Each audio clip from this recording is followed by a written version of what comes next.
What if everything we've ever believed about how our universe began is completely wrong?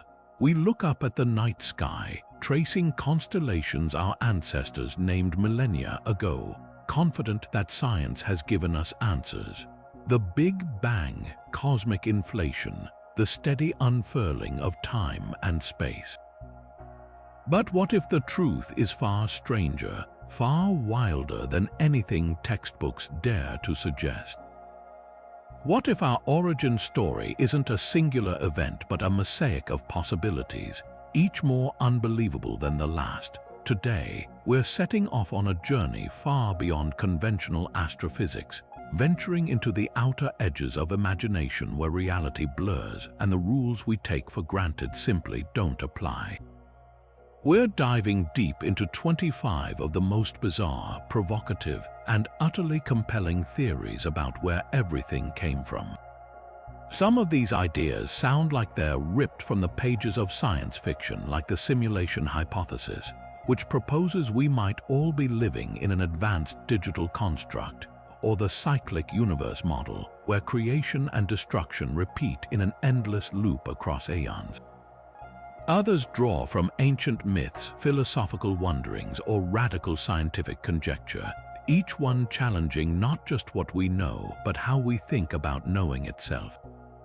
This isn't about dismissing established science, it's about expanding our sense of what's possible, igniting that childlike curiosity that asks, what if?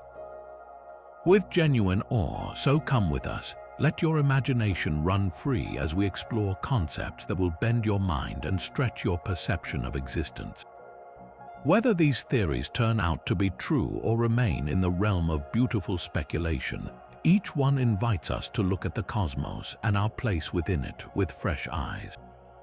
You're about to embark on a voyage through ideas that question the very nature of reality, and by the end, you may never see the stars or yourself quite the same way again.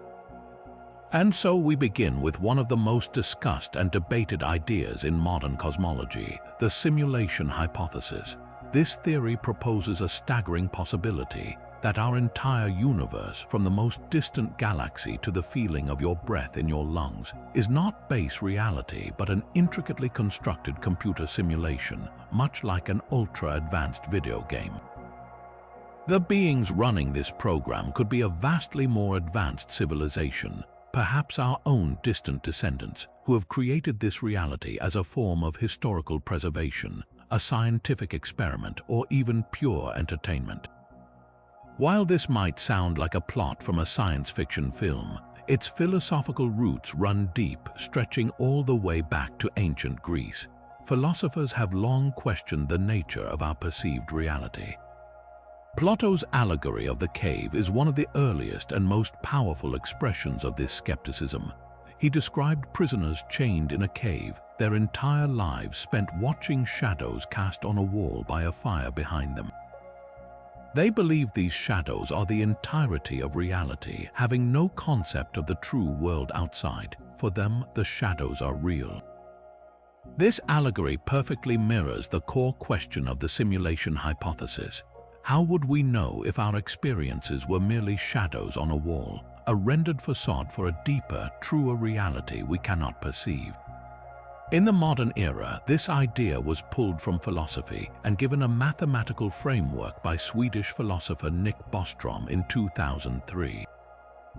His now famous simulation argument outlines a trilemma, a logical structure with three possible propositions, at least one of which must be true. First, almost all civilizations at our level of technological development go extinct before achieving the capability to create realistic simulations. Second, any civilization that does reach that advanced stage would have absolutely no interest in running such simulations. Or third, we are almost certainly living in a simulation right now. Bostrom suggests that if you believe the first two are false, that humanity will likely survive and that our descendants would be curious enough to run ancestor simulations. Then the third option becomes a statistical near certainty.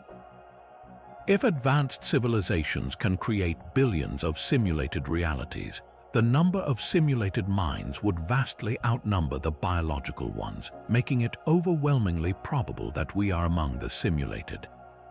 But where's the evidence? Proponents point to curious aspects of our universe that behave suspiciously like optimized code. Take quantum mechanics, for instance. The strange principle that particles don't have a definite state until they are observed sounds less like a law of physics and more like a rendering trick to save on processing power. Why calculate the precise position of every electron in the universe if no one is looking at it?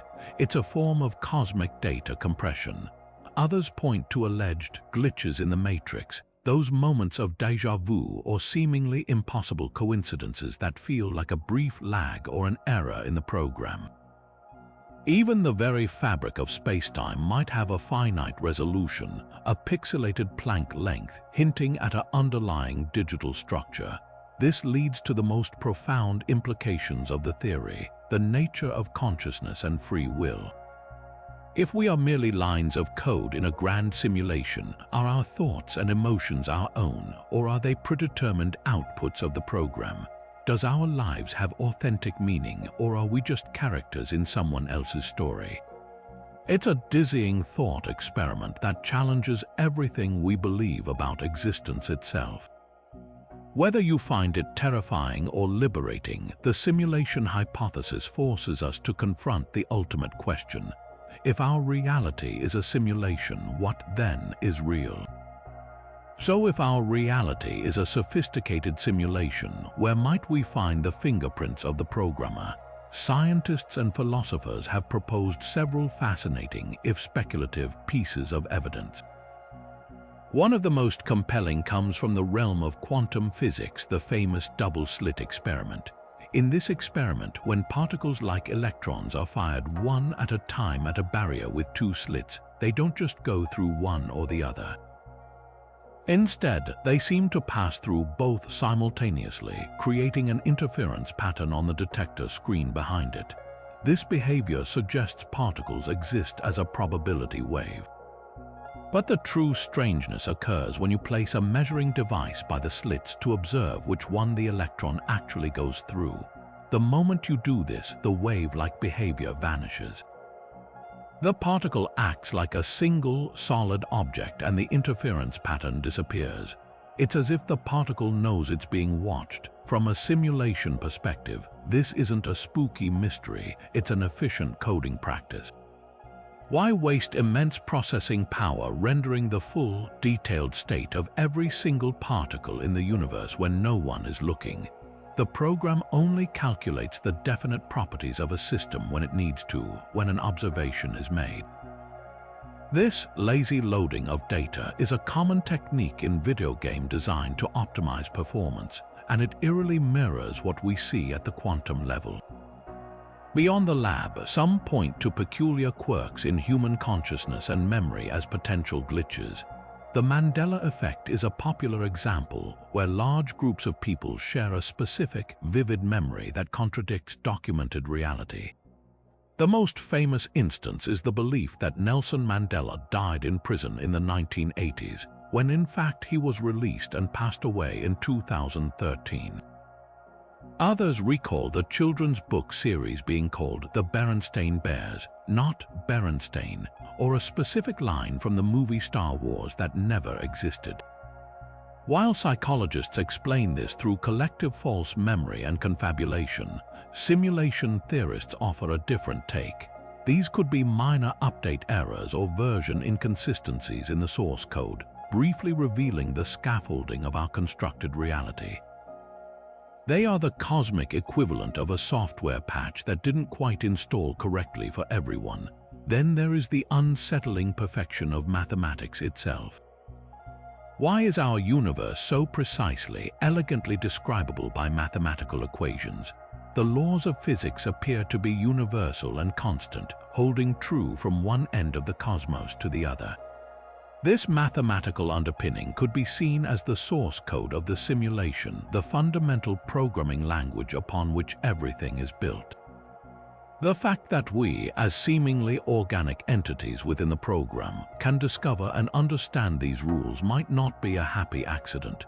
It could be a feature, a hidden Easter egg left by the architects for us to find, suggesting that the universe is not just described by math, but that it is math. This idea leads to a profound and somewhat terrifying ethical dilemma. If we one day become advanced enough to create hyper-realistic simulations populated with conscious, self-aware artificial intelligences, what responsibility do we bear? We would become the gods of our own digital realms. Every ethical question we've ever grappled with would be magnified 1,000-fold. Would it be ethical to create simulated beings capable of suffering? Would turning off such a simulation be an act of genocide? And most chillingly, if we can create such a reality, how can we ever be certain that we ourselves are not in one? This crisis of existence doesn't just question what is real, it questions our moral compass if we are ever handed the tools to become creators ourselves. But while the simulation hypothesis traps us in a question of reality versus illusion, another equally mind-bending theory offers a vision of cosmic rebirth on an almost unimaginable scale. This is the concept of the cyclic universe, an idea that suggests our universe is not a one-time event but merely one act in an endless cosmic play of creation and destruction. This notion resonates deeply across both ancient spirituality and the very edges of modern theoretical physics, bridging a timeless human intuition with complex mathematical models. The philosophical roots of this idea are ancient and profound. In Hindu cosmology, time is not a linear arrow shooting from a beginning to an end. Instead, it is a wheel forever turning through immense rhythmic cycles known as kalpas. A single kalpa is a lifespan of a universe, a day in the life of the creator god Brahma, lasting a staggering 4.32 billion years, but this is just one day. The cycle continues through periods of creation, preservation, and dissolution, only to begin again. There is no final end, only a temporary pause before the next universe emerges from the cosmic ocean. This worldview dissolves the anxiety of a definitive ending, replacing it with a sense of eternal return and renewal. It's a concept that can be found in various forms in other ancient cultures, from the Stoics of Greece to certain Buddhist traditions, all pointing to a universe that breathes in and out across eons.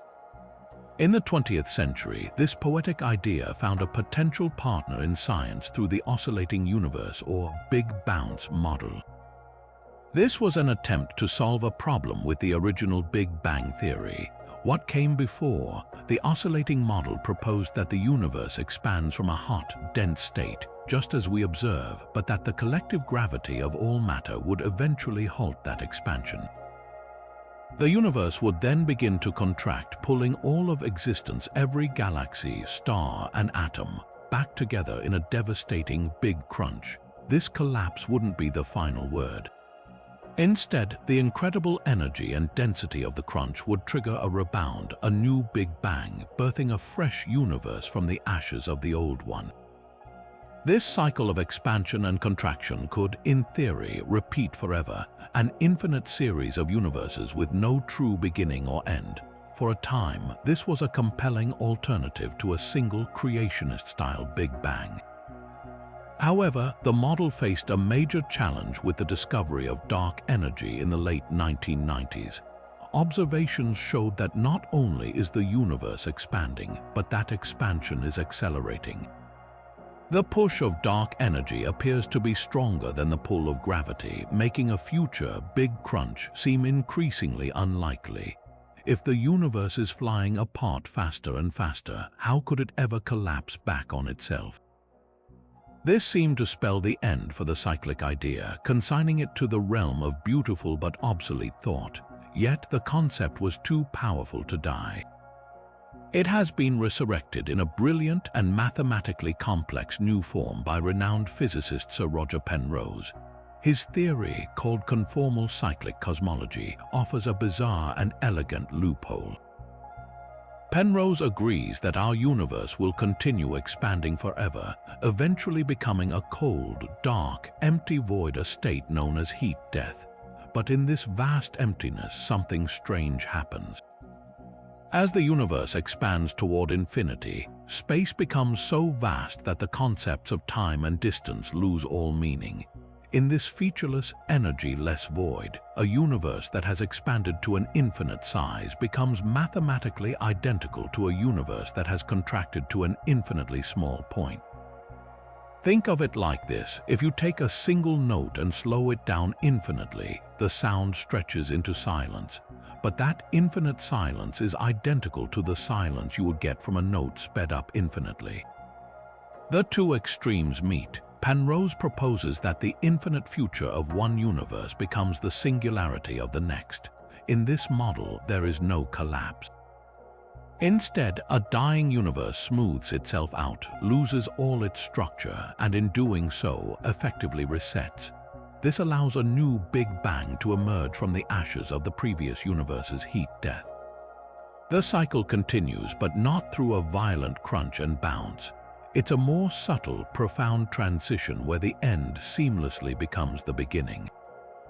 The most astonishing part is that Penrose and his colleagues believe they may have found evidence for this in the cosmic microwave background radiation, the faint afterglow of our own Big Bang. They claim to have identified concentric circles within this radiation where the temperature is slightly different, suggesting imprints of incredibly violent events from a previous universe that existed before our own. These Hawking points, named after Stephen Hawking, are where supermassive black holes from a prior eon evaporated, releasing massive bursts of energy whose faint echo might have crossed the boundary between cosmic cycles. While this evidence remains highly controversial and is not accepted by the mainstream cosmological community, it provides a tantalizing possibility that we might one day peer not just into the beginning of our universe, but into the universe that came before it. This concept that the end of one universe could be the beginning of another is a staggering shift in perspective, but it still operates within the realm of space-time as we understand it. What if the very dimensions we experience are themselves an illusion? This brings us to our next theory, a proposition so radical it suggests that our seemingly solid, three-dimensional world is nothing more than a magnificent phantom, a cosmic hologram. Welcome to the Holographic Principle. The story of this idea begins not with the origin of the universe, but with one of its most mysterious endpoints, black holes. In the 1970s, physicist Jacob Bekenstein made a startling discovery. He realized that a black hole's entropy, which is a measure of the disorder or information content within a system, is not proportional to its volume as you might expect for a three-dimensional object. Instead, it is proportional to the surface area of its event horizon, the two-dimensional spherical boundary from which nothing can escape. This was a profound clue. It suggested that all the information about everything that ever fell into the black hole, every star, every planet, every book ever written, is somehow encoded on its two-dimensional surface. The three-dimensional interior, with its crushing density and bizarre physics, might just be a projection of that data. The universe, it seemed, was performing a staggering act of informational compression. This revelation helped solve Stephen Hawking's famous black hole information paradox. Hawking had shown that black holes slowly evaporate over astronomical timescales, radiating away their mass. This posed a huge problem. If the black hole disappears, what happens to all that information it swallowed? The laws of quantum mechanics state that information can never be truly destroyed, it can only be scrambled. The holographic principle offered a way out. The information isn't lost inside the vanished singularity. It was never in there to begin with. It was always safely stored on the event horizon's two-dimensional surface, and it is encoded into the Hawking radiation released during evaporation. The information is preserved just in a form we cannot easily read. Physicists Leonard Susskind and Gerard T. Hooft then took a monumental leap. They asked a breathtaking question. If this is true for a black hole, could it be true for the entire universe? Could our whole cosmos, with its galaxies, stars, and us, be a holographic projection from a two-dimensional surface at the very edge of the observable universe? In this view, the three-dimensional reality we live in is not the fundamental reality. It is a secondary, emergent phenomenon. The true, primary reality is a vast, complex, two-dimensional field of information that exists on what cosmologists call the cosmological horizon. We are, in a very real sense, living inside a projection. Our perception of depth, solidity, and volume is a magnificent illusion, much like a three-dimensional image emerging from a flat, two-dimensional holographic film. This transforms our understanding of reality from a material one to an informational one. The most fundamental building blocks of the universe may not be tiny strings or particles, but tiny bits of information, like the ones and zeros in a computer code. The laws of physics are not the laws of matter and energy, but the laws of information processing. This provides a potential bridge between the two great pillars of modern physics, quantum mechanics and general relativity, which have stubbornly refused to be merged. Both theories can be described in the language of information, and the holographic principle might be the framework that finally unites them. The implications for our daily experience are, to put it mildly, dizzying. Your feeling of being a solid, individual person moving through a three-dimensional world is a compelling and consistent illusion generated by the universe decoding information from a distant, two-dimensional surface. Every event, every thought, every moment is part of this cosmic display. It suggests a universe that is fundamentally interconnected in ways we are only beginning to grasp, where the separation between you and the farthest galaxy is an artifact of the projection. While this might make reality feel less tangible, it makes it no less real. The information is real, the laws are real, and the experience is undeniably real to us within the system. We are not just in the universe is in us, written on a boundary we can never see, a cosmic secret hidden in plain sight. Yet if the holographic nature of our reality suggests a fundamental projection, then the multiverse theory proposes that our entire cosmos might be just one page in an infinite, unbound library of realities. This is perhaps one of the most expansive ideas in all of cosmology, suggesting that our universe, with its specific set of physical laws and constants, is not unique. It is merely one bubble in a frothing ocean of universes, each with its own distinct version of physics, where reality itself is reinvented across an immeasurable cosmic landscape. The most intuitive version of this concept comes from the world of quantum mechanics, specifically the many-worlds interpretation proposed by physicist Hugh Everett in the 1950s. In the classic Copenhagen interpretation, a quantum particle exists in a superposition of all possible states until it is observed, at which point it collapses into a single, definite reality. Everett's radical alternative suggests there is no collapse. Instead, every possible outcome of every quantum event actually occurs. The universe literally branches into multiple, parallel copies to accommodate each possibility. In this view, every choice you've ever made and every choice you didn't make is playing out in a separate, equally real timeline. A version of you exists who took that different job, never met their partner, or perhaps even discovered cold fusion in their garage.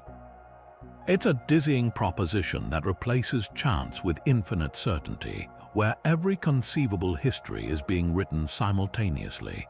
But quantum branching is just one flavor of the multiverse. Another compelling version arises from the theory of cosmic inflation, which describes the universe's explosive expansion just after the Big Bang. Some models, like eternal inflation, propose that this inflationary process never actually stopped everywhere. Instead, the rapid expansion may be a pervasive, ongoing state of space-time. In this bubbling sea of inflating energy, random quantum fluctuations can cause tiny pockets to suddenly stop inflating and pinch off to form their own separate bubble universes. Our entire cosmos would be one such bubble in an endless, ever-expanding multiversal foam. The critical difference here is that each of these bubble universes could have entirely different fundamental properties. The force of gravity, the speed of light, or the number of spatial dimensions could be completely unlike our own. Some universes might have physics so unstable they instantly collapse. Others might be so diffuse that matter never clumps into stars and galaxies.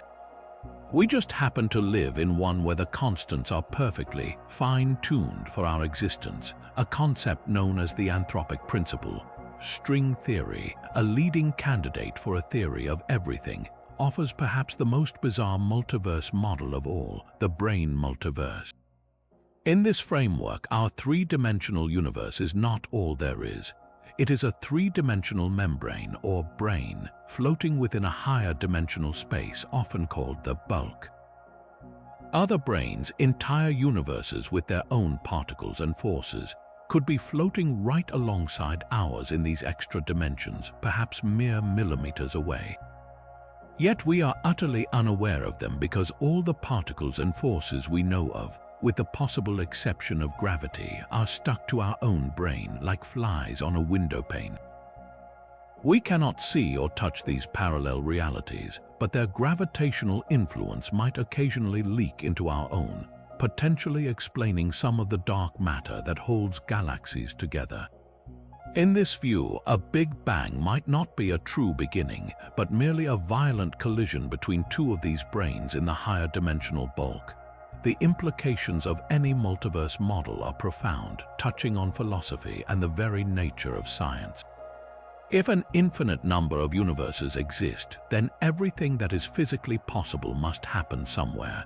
This means there are universes where you are a famous rock star and universes where life never formed at all.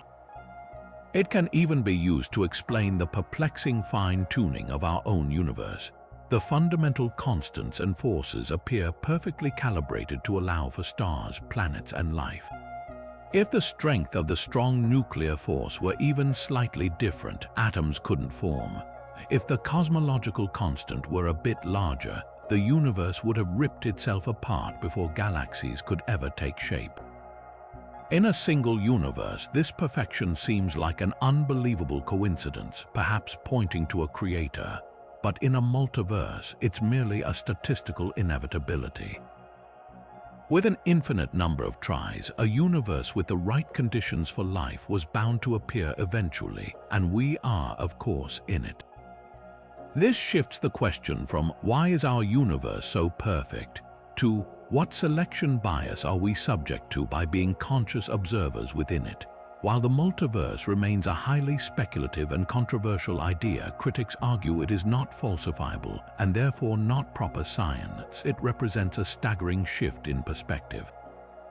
It redefines our home not as the universe, but as a universe, one single expression of physical law in a cosmos of limitless possibilities. It suggests that the reality we know is not the default setting of existence, but merely one particular arrangement, one tune that the cosmos happened to play. And if that is true, then the true nature of reality is vaster, stranger, and more magnificent than we could possibly conceive from our solitary, bubble-bound point of view. But if the multiverse suggests a reality teeming with endless possibilities, then our next theory presents a statistical paradox so unsettling that it threatens to unravel our entire understanding of existence. This is the Boltzmann brain, a thought experiment that emerges from the deep laws of thermodynamics and probability, leading to a bizarre and terrifying conclusion. It might be infinitely more likely that you are a lone, disembodied brain that just spontaneously formed from a random quantum fluctuation in the void, complete with all your memories and senses, than that you are the product. Billions of years of biological evolution. To understand this brain-twisting idea, we have to go back to the 19th century and the work of physicist Ludwig Boltzmann. He was a pioneer in the field of statistical mechanics, which explains how the behavior of vast numbers of particles gives rise to the laws of thermodynamics. One of the most fundamental of these laws is the second law of thermodynamics, which states that entropy or disorder in a closed system always increases over time. This is why ice melts in a warm room and why your desk always seems to get messier, not tidier on its own. The universe, on the whole, is moving from a state of order to a state of disorder. But Boltzmann made a crucial observation. While the overall trend is toward disorder, it's not a strict rule for every tiny part of the system. In a gas where molecules are bouncing around randomly, there is a tiny, non-zero probability that all the molecules could, by pure chance, suddenly rush into one corner of the room. It's astronomically unlikely, but it's not impossible. These incredibly rare temporary deviations from equilibrium are called statistical fluctuations. Now fast forward to the far, far future of our universe, trillions upon trillions of years from now. According to our best models, the cosmos will eventually reach a state known as heat death. The universe will have expanded so much that it becomes a vast, dark, and incredibly cold emptiness.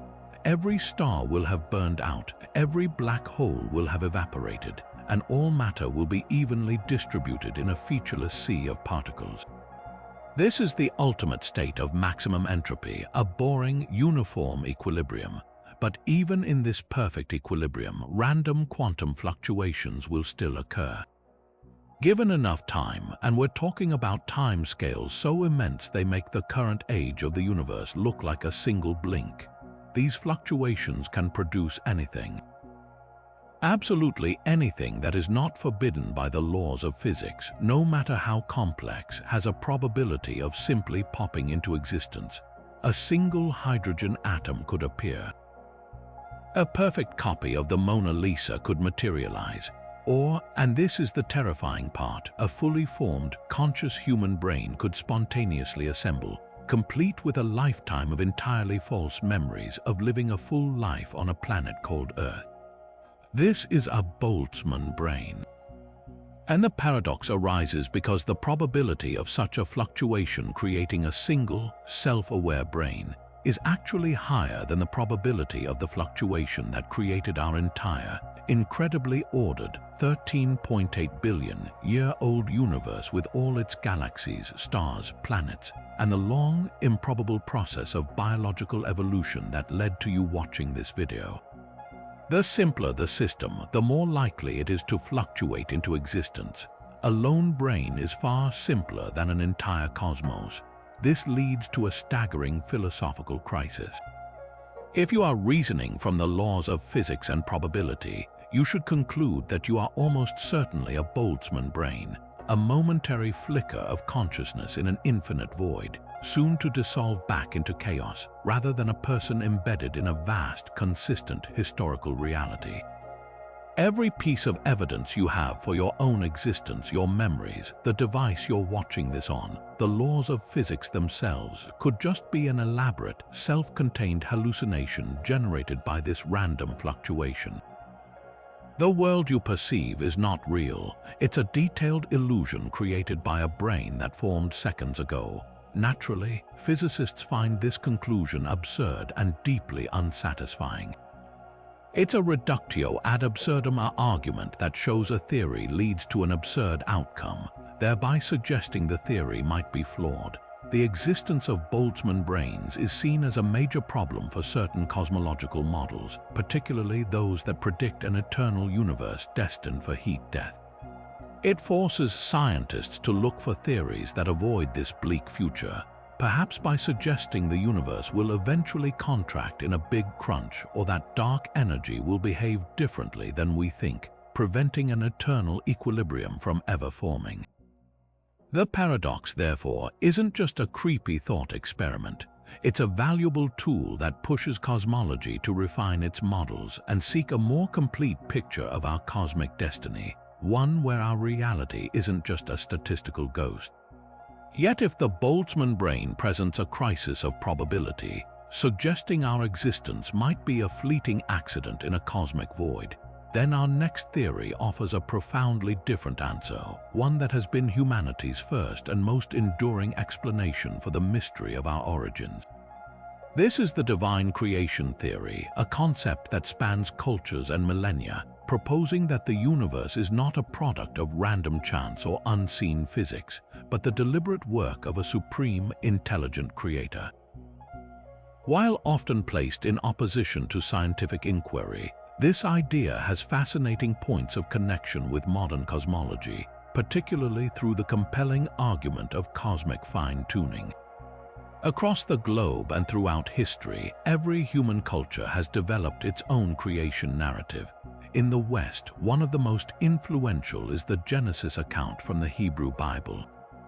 It describes a sovereign God speaking order out of a formless void, systematically crafting the cosmos in 6 days, separating light from darkness, the waters from the sky, and populating the world with life, culminating in humanity made in the divine image. This story presents a universe that is intentional, purposeful, and fundamentally good, with humans holding a special place within it. It's a linear narrative with a clear beginning and a divine architect. This contrasts beautifully with the ancient Hindu cosmogony found in the Rig Veda, which is both cyclical and deeply philosophical. Its famous Nasadiya Sukta, or Hymn of Creation, ponders the origin of everything from a time before even the gods existed, describing a state of void and potentiality. The hymn asks, who really knows whence this creation has arisen? Perhaps it formed itself, or perhaps it did not. The one who looks down on it in the highest heaven, only he knows, or perhaps he does not know. This is not a simple story of a god building a world. It's a profound meditation on the ultimate mystery of existence, acknowledging the limits of human understanding.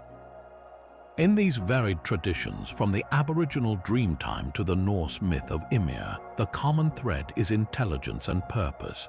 The universe, these stories insist, is not an accident. In the modern era, this ancient intuition has found a new language in the scientific concept of fine-tuning. Physicists have discovered that the fundamental constants and forces that govern our universe appear to be exquisitely, almost unnervingly, calibrated to allow for the existence of life. These are not just numbers we measured, they are the very rules of the game, and they seem to have been set to precisely the right values from the moment of the Big Bang. For example, the strength of the strong nuclear force which binds atoms together is perfectly balanced. If it were just a few % stronger, the universe would be composed entirely of helium and no hydrogen. The fuel of stars would exist. If it were slightly weaker, complex elements necessary for planets and life would never have formed in stellar furnaces. Another critical value is the cosmological constant, which governs the expansion rate of the universe. If this number were slightly larger, the universe would have expanded so rapidly that matter could never have clumped together to form galaxies and stars. If it were slightly smaller, the universe would have collapsed back in on itself in a big crunch long before life could ever emerge. The probability of all these constants independently falling into the incredibly narrow range required for a life-permitting universe is astronomically, vanishingly small. It's like throwing a dart from across the universe and hitting a 1 millimeter wide bullseye blindfolded. For many scientists and philosophers, this incredible precision demands an explanation. While some, as we've seen, turn to the multiverse, suggesting that in an infinite array of universes, a habitable one was bound to appear, others see this as the most compelling scientific evidence for intelligent design. The fine-tuning argument posits that the appearance of design is best explained by the actual existence of a designer. Proponents argue that the constants are not arbitrary, they appear to be chosen. This designer need not be a traditional, anthropomorphic god from a religious text. It could be a physicist in a higher dimension, a disembodied mind, or a creative principle beyond our comprehension. The argument is simply that the universe shows clear markers of having been purposefully arranged. Of course, this idea is met with strong criticism from the mainstream scientific community. The most common rebuttal is that fine-tuning is an illusion based on a faulty perception of probability. We can only observe a universe that allows for our existence. This is known as the Anthropic Principle. If the constants were different, we wouldn't be here to notice. It's a form of selection bias. We are, by necessity, in the one universe that worked. Critics also point out that we have a sample size of one. We only know of one set of physical laws from one universe. Without others to compare it to, we cannot know if these constants could have been different or if they are somehow linked by a deeper, yet undiscovered, theory of everything that would make this specific combination inevitable. The debate between intelligent design and naturalistic causes like the multiverse often hinges on a fundamental divide. Is the universe ultimately mindful or mindless? Does the astonishing mathematical beauty and order we discover point to a cosmic mathematician, or is it a beautiful accident we are fortunate to witness? There is no experiment that can currently prove or disprove a divine hand. It remains a matter of interpretation and faith. Yet, the persistence of this theory, from the oldest human stories to the latest equations of cosmology, speaks to a deep and abiding human need to find not just a how, but a why behind the breathtaking reality we inhabit. It's a quest that bridges the altar and the laboratory, both seeking to answer the ultimate question. Are we alone in a cold, uncaring cosmos, or are we the intended guests in a universe that was waiting for us all along? While mainstream cosmology places gravity on the throne as the primary architect of the cosmos, a small but passionate group of scientists and researchers propose a radically different force is actually in charge. This is the theory of the plasma universe, also known as the electric universe, a paradigm that suggests electromagnetism, not gravity, is the dominant sculptor of galaxies, stars, and even planetary history. In this view, the universe is not dark, silent, and mostly empty. It is alive with colossal electric currents flowing through oceans of plasma, sculpting matter into the forms we see and potentially rewriting the very story of our solar system's tumultuous past. The foundational element of this model is plasma itself, often called the fourth state of matter. When a gas is heated or energized, its atoms break apart into a soup of negatively charged electrons and positively charged ions. This ionized gas becomes plasma, and it has a fascinating property. It starts to behave as a collective, organizing itself in response to electric and magnetic fields. Crucially, plasma is not some exotic substance found only in labs.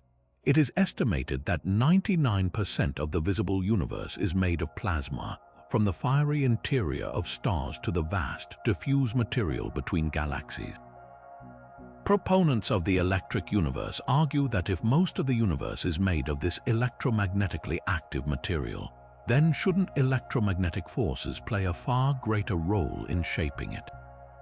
This leads to the theory's most direct challenge to mainstream astronomy: its explanation for the structure of galaxies.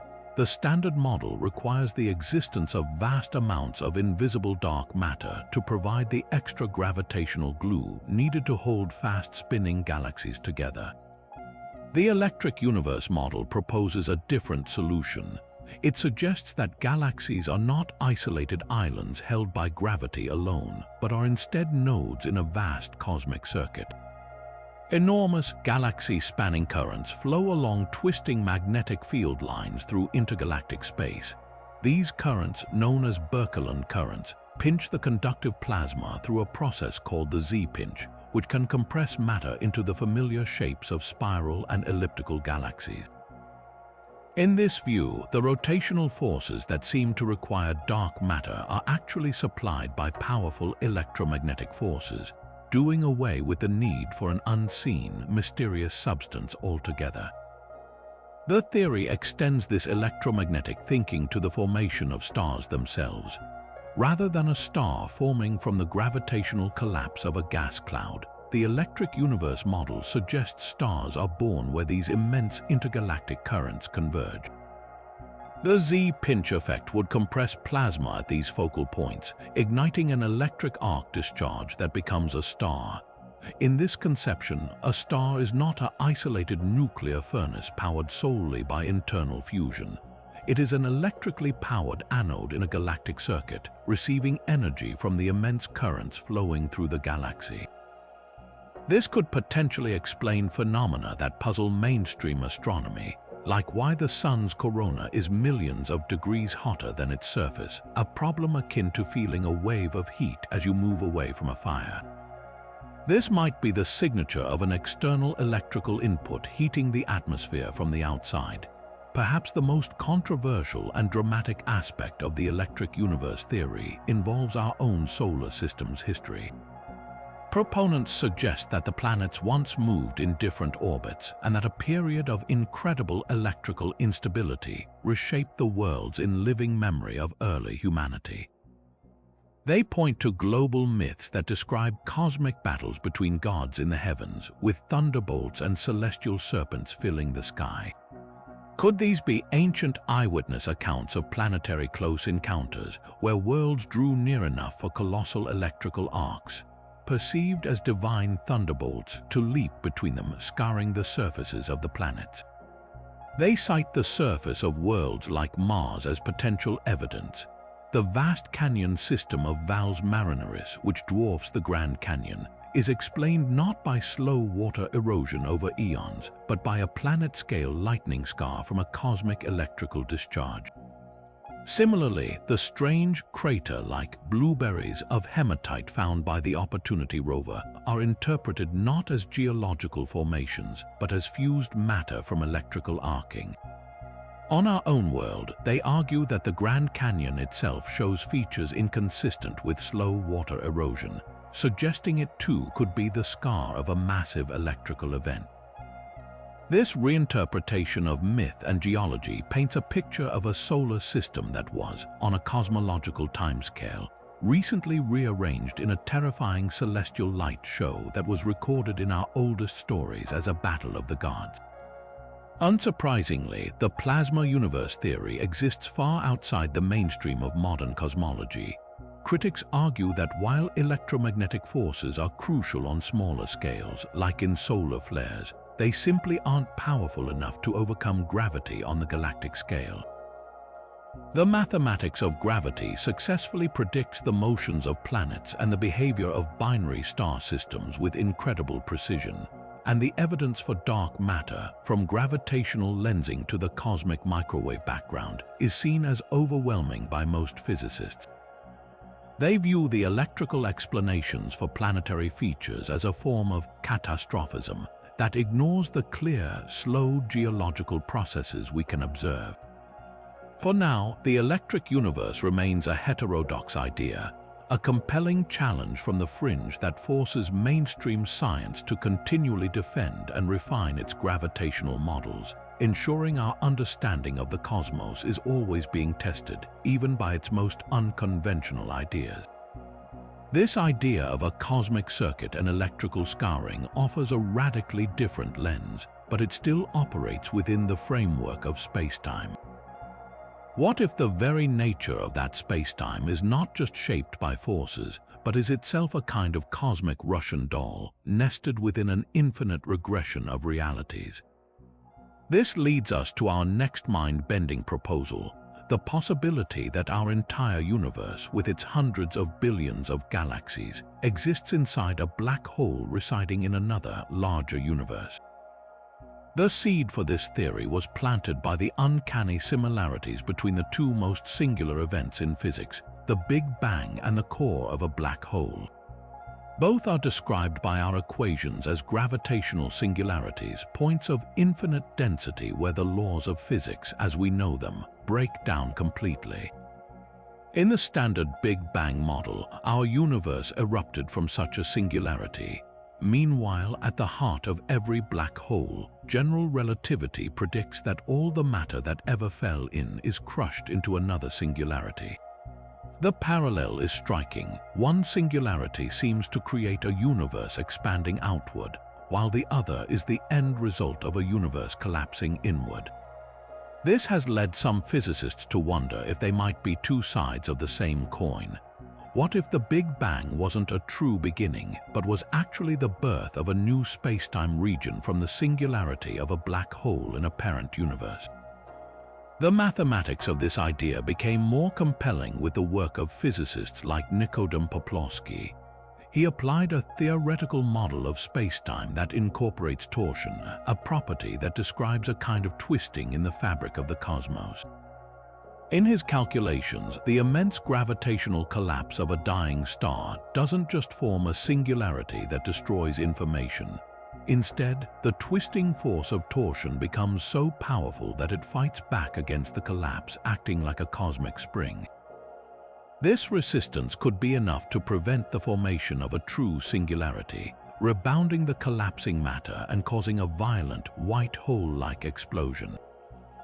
On the other side, from our perspective inside the parent universe, we see a black hole, an object with an event horizon from which nothing escapes.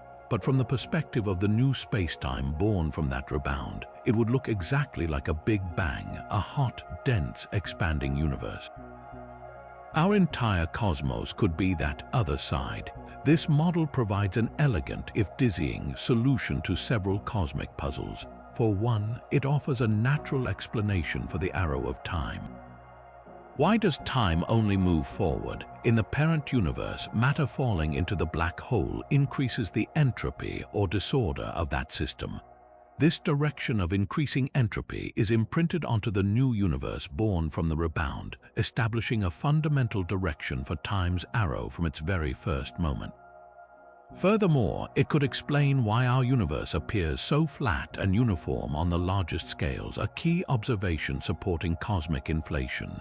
The incredible smoothing effect of the black hole's event horizon in the parent universe would naturally bequeath these properties to our own.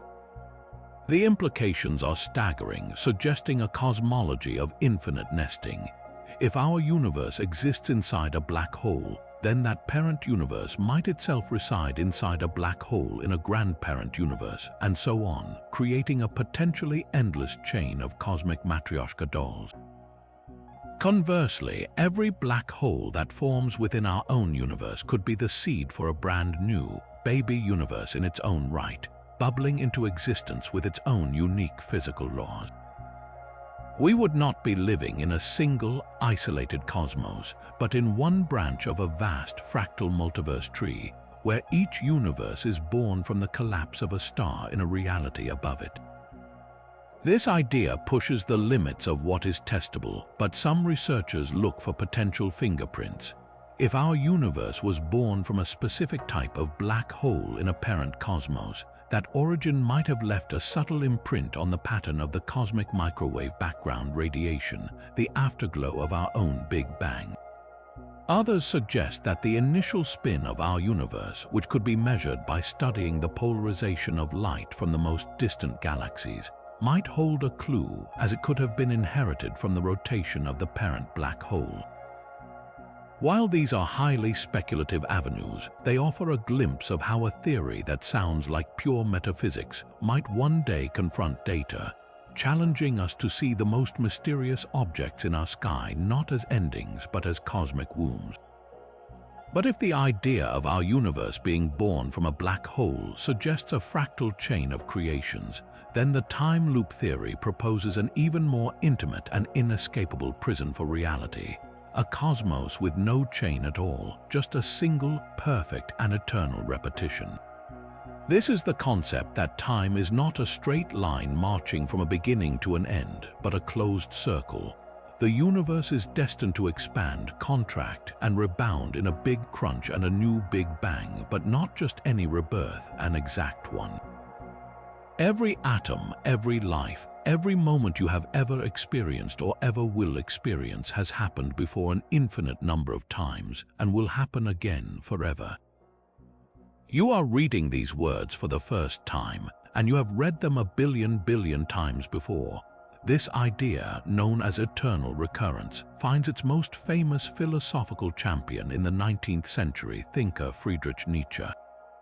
He presented it not as a scientific model, but as the ultimate psychological test of one's life. He asked a terrifying question. What if a demon crept into your loneliest loneliness and said to you, "This life as you now live it and have lived it, you will have to live once more and innumerable times more, and there will be nothing new in it, but every pain and every joy and every thought and sigh must return to you all in the same succession and sequence"? How would you react? Would you gnash your teeth and curse the demon, or would you answer that you have never heard anything more divine? For Nietzsche, embracing this idea was the ultimate affirmation of life, the highest expression of his concept of the Übermensch. It demands that you live in such a way that you would gladly welcome every single moment of your existence, every triumph and every agony to be repeated eternally. There is no cosmic judge or afterlife. The only judgment is whether you can say yes to your own life, exactly as it is forever. The philosophical implications for free will are staggering.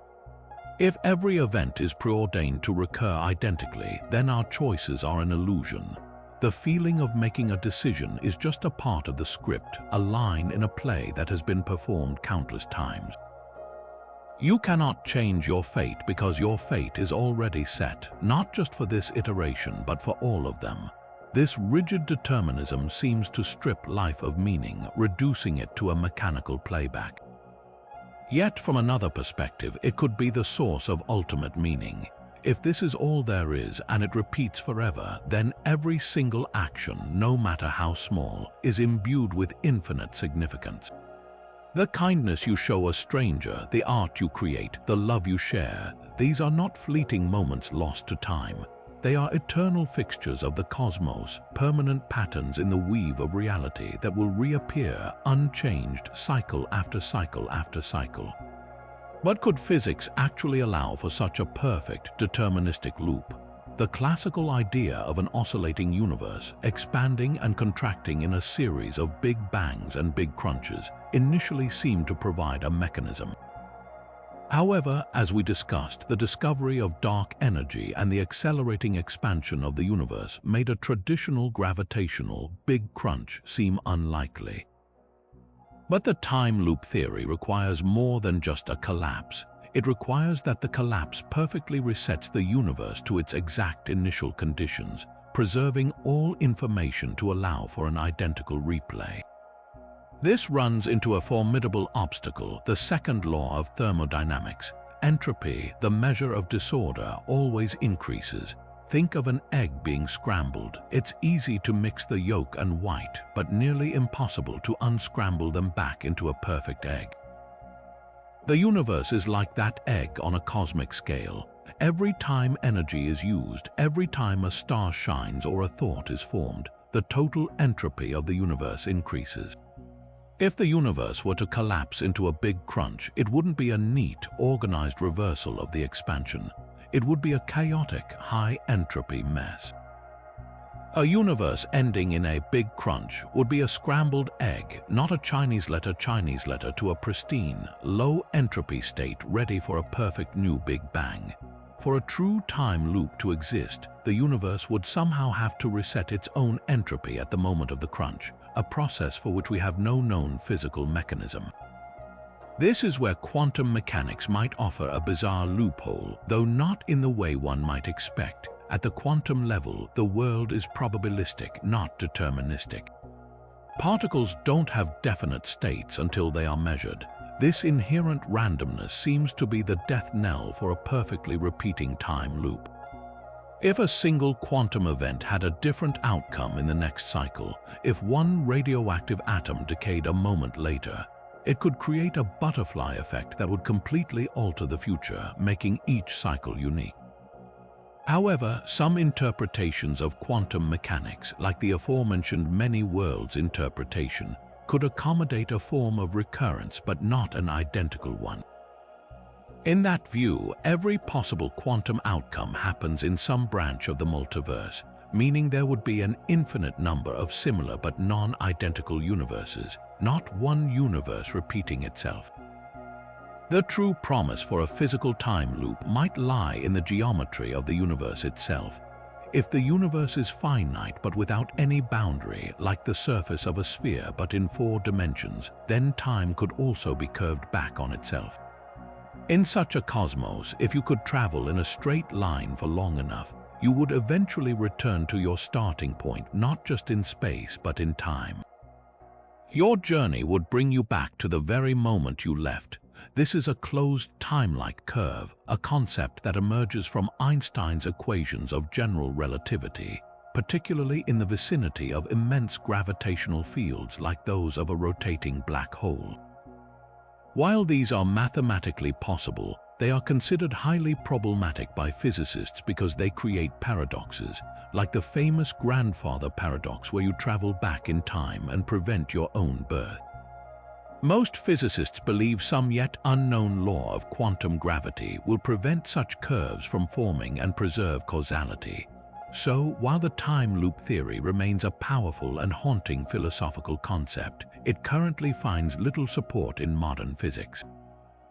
The universe appears to be moving toward maximum disorder, not a perfect reset. Yet, its power endures because it forces a profound personal evaluation. It asks us to consider the weight of our actions not in the context of a linear history, but as potentially eternal. Whether a physical reality or a thought experiment, it challenges us to look at our lives and ask, if this all happened again, exactly the same, would I be able to embrace it? What if the universe itself is alive? Not merely containing life as a rare and fragile accident, but being fundamentally, inherently conscious. This idea that mind is a basic property of the cosmos rather than a late-arriving product of complex brains is one of humanity's oldest ways of understanding existence, and it's experiencing a remarkable resurgence in modern scientific and philosophical thought. This is the theory of the living universe, and it comes in 2 powerful flavors. One that suggests consciousness is woven into the fabric of reality itself, and another that proposes life was intentionally planted here from elsewhere in the cosmos. The first notion, that the world is suffused with a living spirit, is known as animism. For our ancient ancestors, this wasn't a theory, it was a direct experience of reality. They looked upon a rushing river, a mighty oak tree, or a towering mountain and did not see inert, dead matter. They saw a person, a being with its own agency, consciousness, and will. The wind wasn't just moving air, it was the breath of a spirit. The forest wasn't a collection of trees, it was a community of sentient beings. This world, you saw humans not as separate from nature, but as one participant in a vast, interconnected, and conscious web of life. While often dismissed as primitive superstition by later scientific materialism, animism represents a profound intuition that the universe is mindful, purposeful, and alive. In the 20th and 21st centuries, a new version of this ancient idea has emerged from the halls of academia, panpsychism. The term literally means everything is mind, but modern panpsychists offer a more nuanced view. They start with what philosophers call the hard problem of consciousness. We can map a brain, we can see neurons fire, but we have no scientific explanation for how electrochemical signals in a lump of gray matter generate the inner, subjective experience of the color red, the taste of chocolate, or the feeling of love. It seems to come from nowhere. Panpsychism proposes a startling solution. Consciousness didn't emerge from complex matter. Instead, it was there all along as a fundamental property of the universe, just like mass or charge. In this view, even the most basic particles of matter possess a tiny, perhaps infinitesimal, amount of proto-consciousness or experience. An electron might have a singular, incredibly simple point of view. When these particles combine into more and more complex systems, atoms, molecules, neurons, brains, this fundamental consciousness combines and complexifies with them. A human brain, then, doesn't generate consciousness like a generator produces electricity. Instead, it orchestrates it. It takes the simple, fundamental consciousness present in its constituent particles and organizes it into the rich, complex symphony of thought, emotion, and sensation that you are experiencing right now. This elegantly sidesteps the hard problem, suggesting that consciousness was never absent to begin with. We just needed a complex enough system to give it a loud and clear voice. The implications of this are staggering. It means the entire cosmos is, in some sense, awake. A star might have a slow, deep, and fiery consciousness we cannot fathom. A planet could possess a geological mind operating on timescales of epochs. The universe itself might be self-aware, a cosmic consciousness experiencing itself through the countless forms it takes. This isn't about attributing human-like thoughts to a rock. It's about proposing that experience itself is a universal primitive, with the complexity of that experience depending entirely on the complexity of the system. It transforms the cosmos from a cold, mechanical clockwork into a living, experiencing entity. But what if life, if not consciousness itself, wasn't a spontaneous event on Earth? This brings us to the second strand of this theory, panspermia. The basic idea of panspermia is that the seeds of life, in the form of hardy microorganisms like bacteria, are common throughout the universe and can be transported from one world to another by hitchhiking on comets, asteroids, or cosmic dust. This doesn't explain the ultimate origin of life, it just moves it elsewhere. However, a more provocative version of this idea suggests this seeding wasn't a random accident but a deliberate act. This is the theory of directed panspermia, proposed by Nobel Prize-winning chemist Francis Crick of DNA double helix fame and British chemist Leslie Orgel. Directed panspermia suggests that life on Earth may have been intentionally started by an advanced extraterrestrial civilization. Crick was struck by the incredible complexity of even the simplest life forms and the surprisingly short time it took for life to appear on a once molten Earth. The idea that a universe that is billions of years older than our solar system might have given rise to other intelligent life first is not far-fetched. Such a civilization, perhaps facing its own impending doom or simply acting as cosmic gardeners, could have loaded durable microbes into a spacecraft and aimed it at promising young planets like early Earth. We and all life on our planet could be the descendants of that biological planting. The evidence offered is intriguing if circumstantial. Certain extremophile bacteria can survive the harsh conditions of space, including extreme cold, vacuum, and radiation. We know that rocks from Mars have landed on Earth as meteorites, proving that material can be exchanged between planets. The universal genetic code shared by all life on Earth is also seen by some as a potential signature, a biological message in a bottle, or perhaps a standardized operating system installed by the engineers. If true, it would mean that we are not alone in the universe in the sense that we are literally related to our creators. Our search for extraterrestrial intelligence would then be a search for our cosmic ancestors. Whether through an inherent, conscious cosmos or a deliberate planting by star-faring beings, both visions of a living universe challenge the orthodox story of a cold, accidental genesis. They suggest that life and mind are not lonely flukes in a vast, indifferent emptiness, but are central characters in the cosmic story. One theory paints a universe that is intrinsically alive from its smallest particles to its greatest structures, while the other suggests we are part of a grand, biological legacy that stretches across the light years. Both offer a profoundly different answer to who we are and why we are here, not as accidental tourists in a dead universe, but as either conscious participants in a mindful cosmos or as the cherished offspring of an intelligence that wanted to see life flourish among the stars. Yet if the universe is fundamentally conscious or seeded by intelligence, it still operates within a framework of physical laws. But what if the laws themselves are the only reality? This brings us to a theory so abstract it borders on the metaphysical, proposing that our physical universe is not just described by mathematics, it is mathematics. This is the mathematical universe hypothesis championed by cosmologist Max Tegmark, and it suggests that every possible mathematical structure exists as a physical reality, making our cosmos not unique but merely one equation in an infinite library of existence. We often think of mathematics as a human invention, a brilliant language we crafted to describe the patterns we observe in nature. We invented numbers to count sheep, calculus to track the motion of planets, and geometry to measure fields.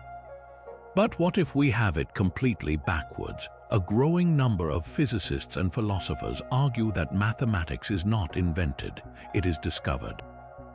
The relationship between the sides of a right triangle, described by the Pythagorean theorem, was true long before Pythagoras was born, and it would remain true even if humanity had never existed. The same goes for the value of pi or the beautiful intricacies of prime numbers. They seem to have an independent Platonic existence in an abstract realm of ideas. Mathematicians aren't creators, they are explorers, uncovering truths that were already there, waiting to be found. Max Tegmark takes this idea of a mathematical reality and pushes it to its ultimate logical extreme. His hypothesis states that our external physical reality is a mathematical structure. In other words, the universe isn't just described by math, it is math. Every object, every force, every particle, and even the fabric of spacetime itself is not made of some mysterious substance. It is made of mathematical relationships. An electron is not a tiny ball. It is a set of properties, mass, charge, spin, that are purely mathematical values. Its behavior is governed by the Schrödinger equation, another mathematical construct. In this view, you are not a collection of atoms. You are a complex, self-aware pattern of information existing within a vast mathematical structure. This leads to the most staggering implication of Tegmark's idea. If a universe is simply a mathematical structure, then why should ours be the only one? The hypothesis proposes that all mathematical structures that are logically consistent exist as physical realities. This is the ultimate multiverse, but not one of branching timelines or bubble universes. It is a multiverse of mathematics. There is a universe for every possible set of equations. Some of these mathematical universes would be barren and simple, perhaps containing nothing but empty sets or basic geometric shapes. Others would be wildly complex, with laws of physics completely alien to our own, where gravity repels or time has 5 dimensions. Our particular universe is just one structure that has the specific mathematical properties that allow for stars, planets, and conscious observers like us to emerge. We don't exist in a special universe, we exist in the mathematical structure that we are capable of perceiving. This perspective completely reframes the question of why our universe seems so finely tuned for life. The anthropic principle applies here with tremendous force. We could not find ourselves in a mathematical structure that does not support our form of complex consciousness. We can only observe the mathematical patterns that allow for observers. The reason our universe's constants appear so perfectly set is that in the vast ensemble of all mathematical possibilities, we naturally inhabit one of the rare structures where such perfection is possible. There is no fine-tuner, there is only a grand statistical selection effect playing out across the landscape of all possible equations. The hypothesis is elegant but faces profound challenges. The most immediate is the question of what we mean by existence. Does a beautiful but abstract equation like one describing an intricate 10-dimensional shape truly exist in a physical sense if there is no material universe to embody it? Tegmark argues yes, that the abstract existence of the mathematics is its physical existence. Another major criticism is the issue of consciousness. How does a purely mathematical structure give rise to subjective experience? If we are just patterns in a mathematical set, why do we have an inner life, a feeling of what it is like to be us? This is a modern version of the mind-body problem, now set in a completely mathematical cosmos. Finally, some physicists argue that the hypothesis is untestable and therefore not scientific. If every possible mathematical structure exists in its own separate reality, how could we ever gather evidence for or against them? We are trapped within our own mathematical structure, seemingly forever cut off from any direct contact with the others. Despite these challenges, the mathematical universe hypothesis forces a radical shift in perspective. It suggests that the ultimate nature of reality is not material but informational. The bedrock of existence is not particles or energy, but abstract, eternal relationships. It is a vision of a cosmos that is ultimately knowable because we are, at our core, part of its mathematics. We are not biological beings living in a physical world that we describe with math. We are mathematical patterns momentarily aware of ourselves, living within the equations that define us. Yet if the mathematical universe suggests that our reality is built on timeless, eternal equations, then our next theory asks a profoundly unsettling question. What if the very flow of time, the one constant in all our lives, is nothing but a grand and persistent illusion? This is the concept of the timeless or phantom universe, a radical rethinking of reality that proposes time is not a fundamental feature of the cosmos but a trick of the mind, a story our consciousness tells itself to make sense of a world that is, in truth, a single, frozen, eternal moment.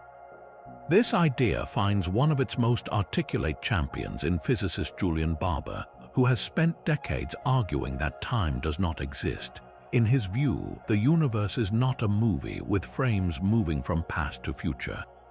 Instead, it is more like a vast library where every single possible configuration of the universe, every possible now, exists simultaneously and permanently.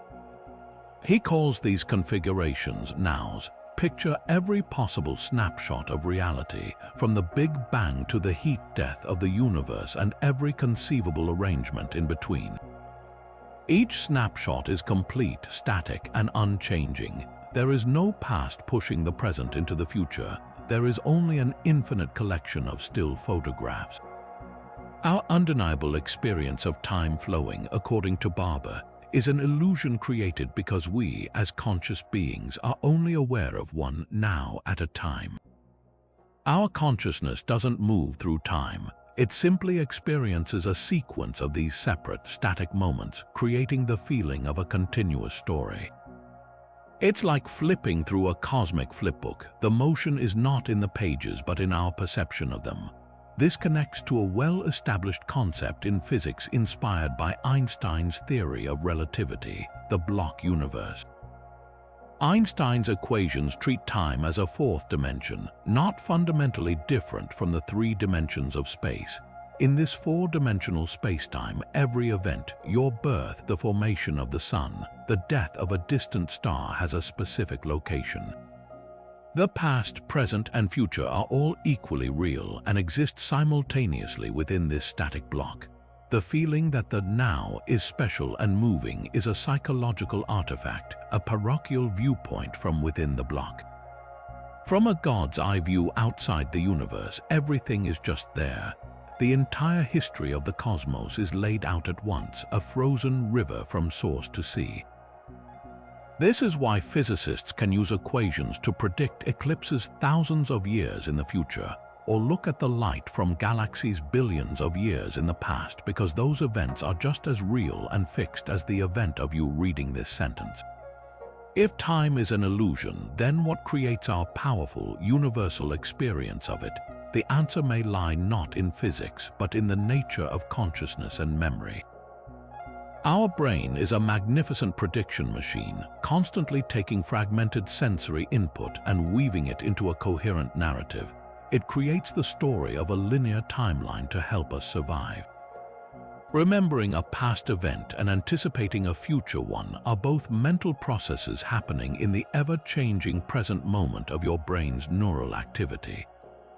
Consciousness itself might be the engine that generates the feeling of time's flow, stitching together a series of discrete moments into the seamless movie we call our lives. This means the arrow of time, the reason we remember the past and not the future, might be linked to the way information is processed and stored in our brains and to the increasing disorder, the increasing entropy in the universe around us that gives us a consistent direction for change. The implications of a timeless universe are as profound as they are bizarre. It reshapes our understanding of free will. If the future is already out there, fixed in the block universe just as surely as the past, then our choices are an illusion. You are always going to make the decisions you make. It challenges the very notion of identity. If there is no continuous self moving through time, but instead a series of separate you-s in each now, what constitutes the person you call yourself? It is the memory of a previous you that gives the current you the illusion of continuity. This view can be both liberating and terrifying. It removes the pressure of a linear narrative, but also the comfort of progress and lasting change. Ultimately, the theory of the phantom universe doesn't just ask us to rethink time. It asks us to rethink what it means to exist at all, suggesting that our most fundamental experience of reality is a beautiful, necessary, and utterly compelling fiction.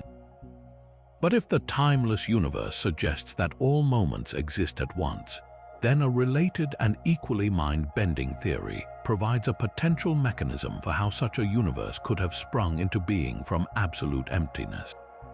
This is the idea of the universe as a quantum fluctuation, a proposition that everything we see around us, every galaxy, star, and person, is nothing more than an incredibly fortunate and incredibly unlikely ripple in the vast, silent void of nothingness. This theory is deeply rooted in one of the most well-established and bizarre principles of quantum mechanics. That empty space is not really empty at all. If you could take a container and remove every single atom, every particle of light, every shred of matter and energy, you would not be left with a true void. Instead, you would have a seething, frothing sea of potentiality known as the quantum vacuum. At these tiny scales, particles and their antiparticles are constantly blinking into and out of existence, borrowing energy from the vacuum for an unimaginably brief moment before annihilating each other and paying the energy back. These are called virtual particles, and their fleeting existence has been experimentally verified through effects like the Casimir force. This tells us that nothing is actually a busy place teeming with transient activity. It is a foam of potential existence, a restless sea where something can and does come from nothing on a microscopic scale. The monumental leap in this theory is the suggestion that our entire cosmos could be the result of the mother of all quantum fluctuations. If a proton and an antiproton can pop into existence for a fraction of a second, why couldn't a universe do the same? The mechanism proposed is a process called quantum tunneling. In the classical world, if you throw a ball at a hill, it needs enough energy to roll over the top. If it doesn't, it just bounces back. In the quantum world, that ball has a tiny, non-zero probability of simply appearing on the other side of the hill without ever going over it. It tunnels through the barrier. Applying this to cosmology, physicists like Edward Tryon and Alexander Vilenkin have proposed that the initial state of nothingness, the quantum vacuum, was a kind of barrier. Through the strange rules of quantum probability, the universe tunneled through from a state of no space and no time into a state of expanding space-time, effectively getting something from nothing without violating the conservation of energy. How? Because the positive energy of all the matter and radiation in the universe is perfectly balanced by the negative gravitational energy of all that mass pulling on itself. The total energy of the universe might very well be zero, meaning it required no net energy to create. This leads to the most profound and perplexing question at the heart of this idea: what is nothing? In this quantum context, nothing isn't a philosophical absolute nothingness. It is the quantum vacuum, a physical something with properties and laws that govern its behavior. It is a realm where the laws of quantum physics still apply. For some critics, this means the theory doesn't truly explain the origin of everything because it still relies on pre-existing laws of physics and a pre-existing quantum vacuum. The ultimate question becomes, why is there a quantum vacuum with the potential for fluctuations instead of just nothing? This theory might explain how our universe got here from a prior quantum state, but it pushes the mystery of ultimate origins one step back to the question of why those quantum laws exist at all. Despite this philosophical hurdle, the elegance of the idea is undeniable. It provides a purely scientific, non-theistic origin story that is grounded in well-understood, if bizarre, physics.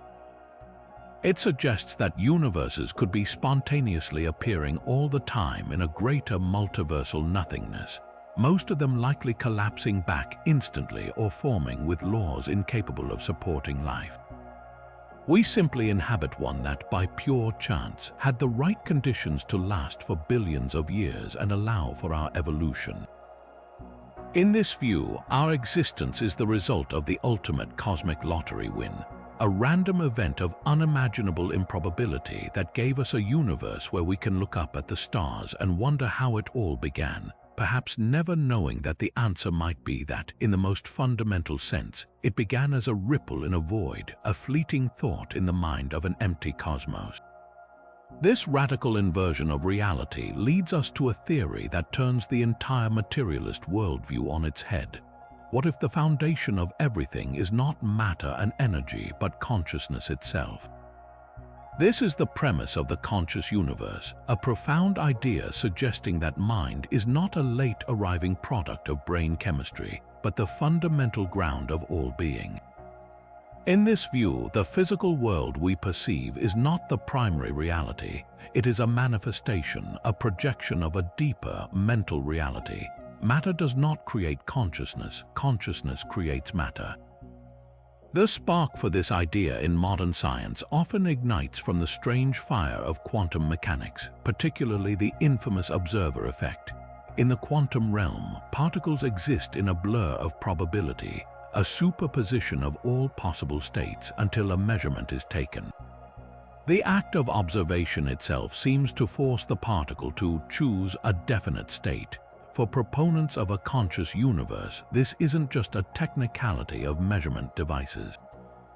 They argue it implies that consciousness itself is the agent that collapses the wave function, transforming potentiality into actuality. The physicist John Wheeler took this even further with his participatory anthropic principle, suggesting that we are not just observers but participants in the universe, that our act of observation in the present might even reach back and influence the past, bringing the entire universe into existence. In this breathtaking view, the universe required conscious observers to come into being, meaning we are not just inhabitants of the cosmos, but essential co-creators of its reality. This scientific conjecture finds a powerful echo in one of philosophy's oldest and most enduring schools of thought, idealism. While materialism asserts that matter is fundamental and mind is derived, idealism posits the exact opposite, that reality is fundamentally mental. The world of objects, space, and time is an appearance within consciousness, not outside of it. The most famous idealist is perhaps the 18th century philosopher George Berkeley, who argued that to be is to be perceived. For Berkeley, an unperceived tree does not exist in a material form. It exists solely as an idea in the mind of God, who perceives all things constantly, thereby holding all of reality in existence. Modern versions of idealism don't necessarily require a divine mind, but they maintain that consciousness is the one irreducible reality. Everything we call physical is simply the way that consciousness appears to itself when it adopts a specific, limited point of view.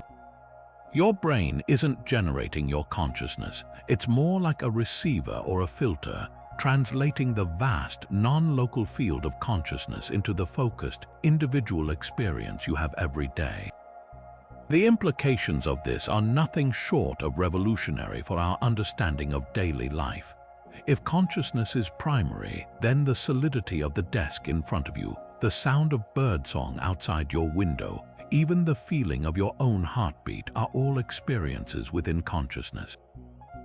They are mental events. This doesn't make them any less real. Your stubbed toe will still hurt, but it changes their fundamental nature from inert, dead matter into experiential phenomena. This perspective can resolve the infamous hard problem of consciousness, the mystery of how subjective experience arises from objective matter, by simply stating that subjective experience was there all along. Matter is its expression. This view also opens the door to explanations for phenomena that materialism struggles with, such as the power of placebo, the impact of meditation on physical health, or even mystical experiences of unity. If mind shapes matter, then a change in mental state could directly influence the physical body and the external world. The laws of physics wouldn't be laws governing dead stuff, but the consistent habits of how a universal mind chooses to experience itself. This idea of a conscious, self-experiencing universe feels deeply intuitive to many. It resonates with those moments of awe when gazing at a starry night, a feeling not of looking out at a cold, empty void, but of looking into a mind of which we are an inseparable part, a cosmic consciousness dreaming itself into existence across billions of years and galaxies, and we are the eyes through which it has begun to know itself. What if the very stage upon which the universe performs, the fabric of space and time itself, is not fundamental but merely a shadow, a simplified projection of a deeper, more complex reality existing in far more dimensions than we can perceive? This is the startling premise of dimensional reduction theory, a cutting-edge idea that suggests the three-dimensional space and one-dimensional time we experience are not the whole story. They may instead emerge from a more basic, hyperdimensional reality, and at the tiniest scales imaginable, this smooth continuum might break down, revealing a fuzzy, two-dimensional or even fractal structure beneath. This radical rethinking of reality's foundation arises from a decades-long struggle to unite the two pillars of modern physics: Einstein's theory of general relativity, which beautifully describes the gravity-driven dance of planets and galaxies on large scales, and quantum mechanics, which with equal brilliance governs the bizarre probabilistic world of atoms and particles. The two theories are fundamentally incompatible, and their stubborn refusal to be merged suggests we are missing a profound piece of the puzzle. Many physicists believe that piece is quantum gravity, a theory describing how gravity works at the microscopic level. The challenge is that when you try to cram gravity into the quantum framework, the math explodes into infinities, suggesting the theory is breaking down. Dimensional reduction proposes a clever escape route. Perhaps the math is failing because we're using the wrong concept of space. What if, at the ultra-small scale of the Planck length, space itself doesn't behave in a three-dimensional way? Imagine zooming in on a seemingly smooth, three-dimensional object like a fluffy towel. From a distance, it appears solid and continuous, but as you move closer, you see it's actually made of woven threads, a complex network of one-dimensional fibers. Zoom in even further on one of those threads, and you find it's itself composed of even smaller fibers. This self-similar, intricate structure is a fractal, and its effective dimension is somewhere between 1 and 2. It's not a solid object, but it has more substance than a simple line. Some theories of quantum gravity, like causal dynamical triangulations, suggest space-time itself might have this fractal nature at its core. The math shows that as you approach the smallest possible scale, the effective number of dimensions that describe space-time's properties drops from 4 down toward 2. In a sense, the universe becomes smoother and more manageable for physics because it's simpler at its foundation. This spatial reduction tames the wild infinities that plague quantum gravity calculations, offering a potential path to a unified theory. The implications of this are almost beyond comprehension. If true, it means that every point in our three-dimensional world is actually a tiny, vibrating two-dimensional surface. Your entire body, the device you're holding, the planet you're on, all are holographic projections of information encoded on a vast network of these unimaginably small two-dimensional pixels.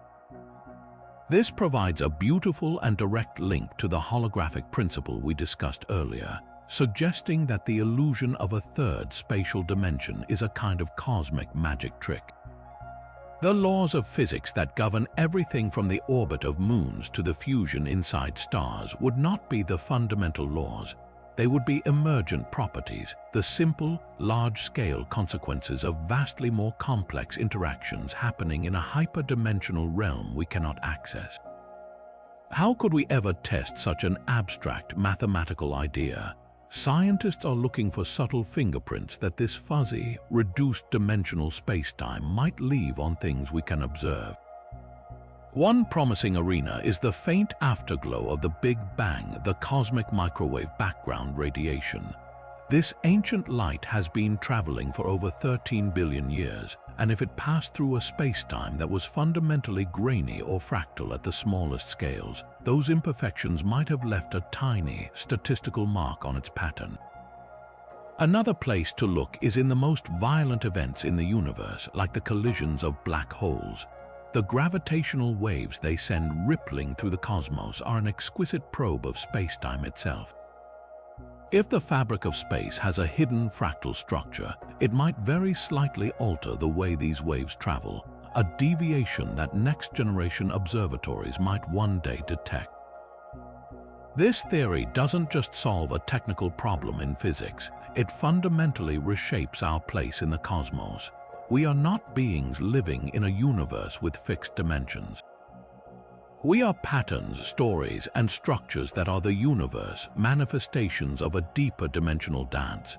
The solid ground beneath our feet and the vast emptiness between stars are both part of the same magnificent illusion, a consistent and stable reality generated from a more fundamental and undoubtedly stranger foundation.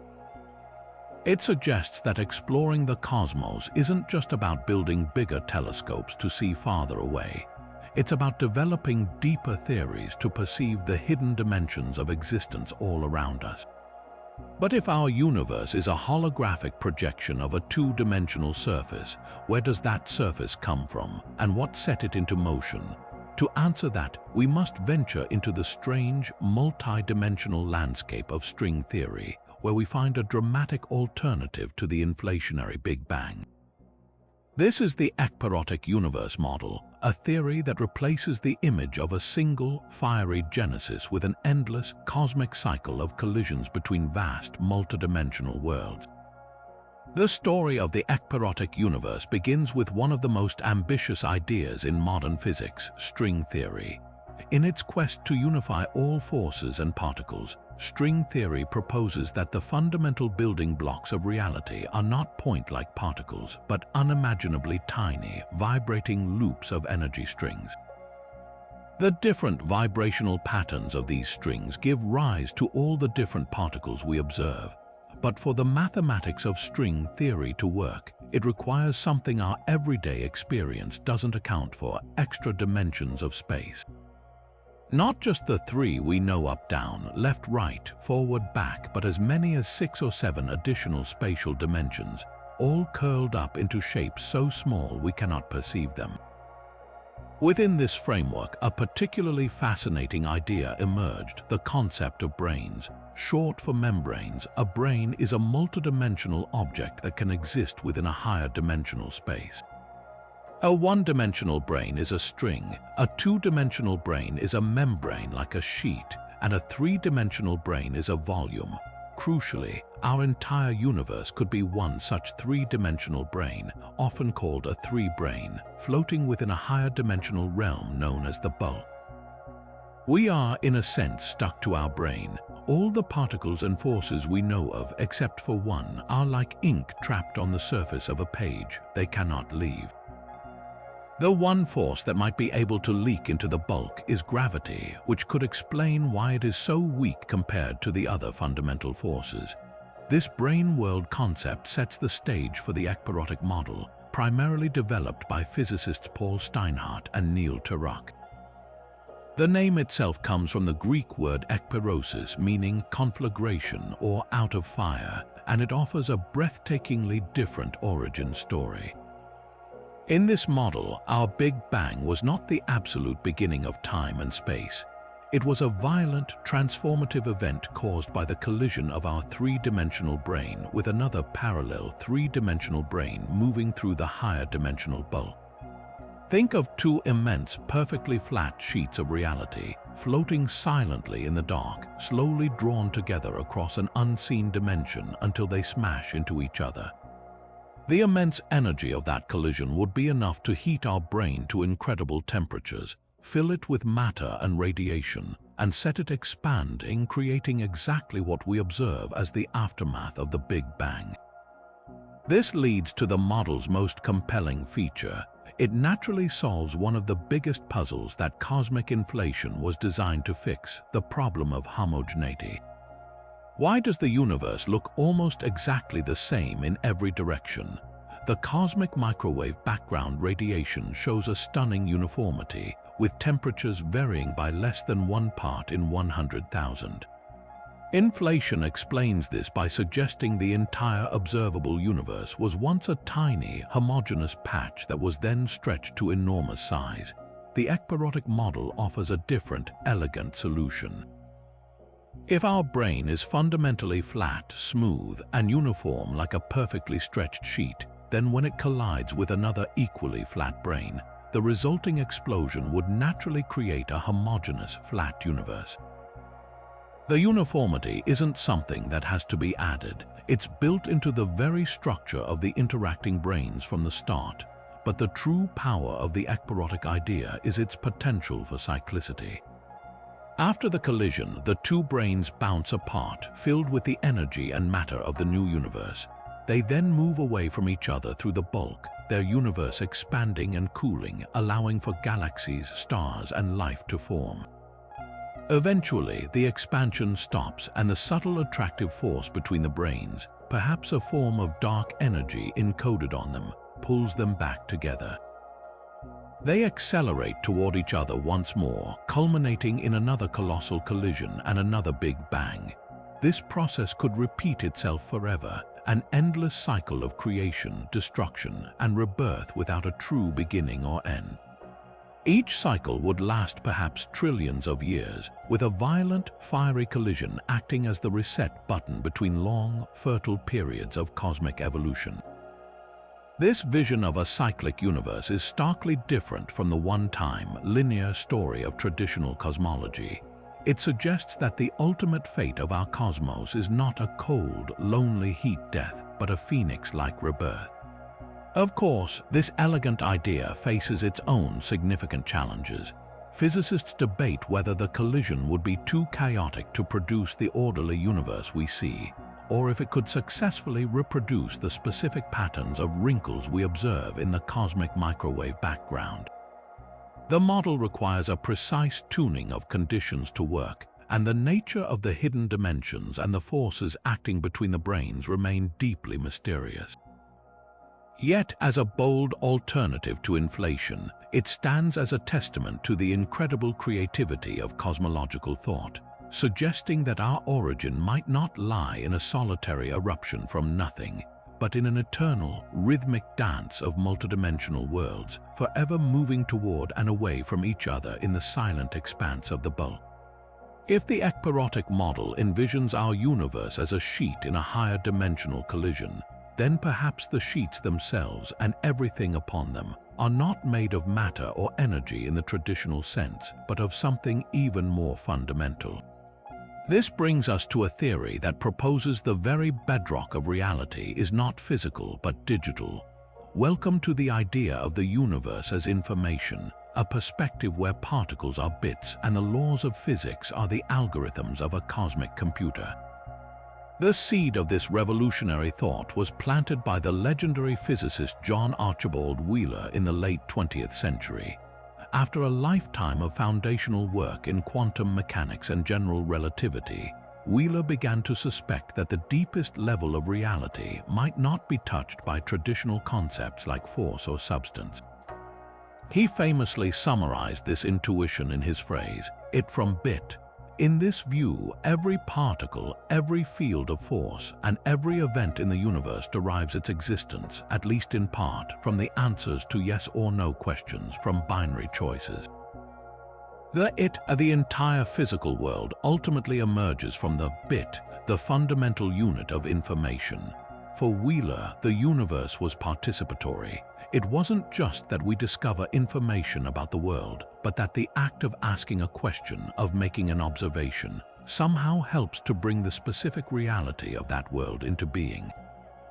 The cosmos is not a machine. It is a vast, self-referential network of information exchange. Building on this, the field of digital physics takes this idea to its logical and startling extreme.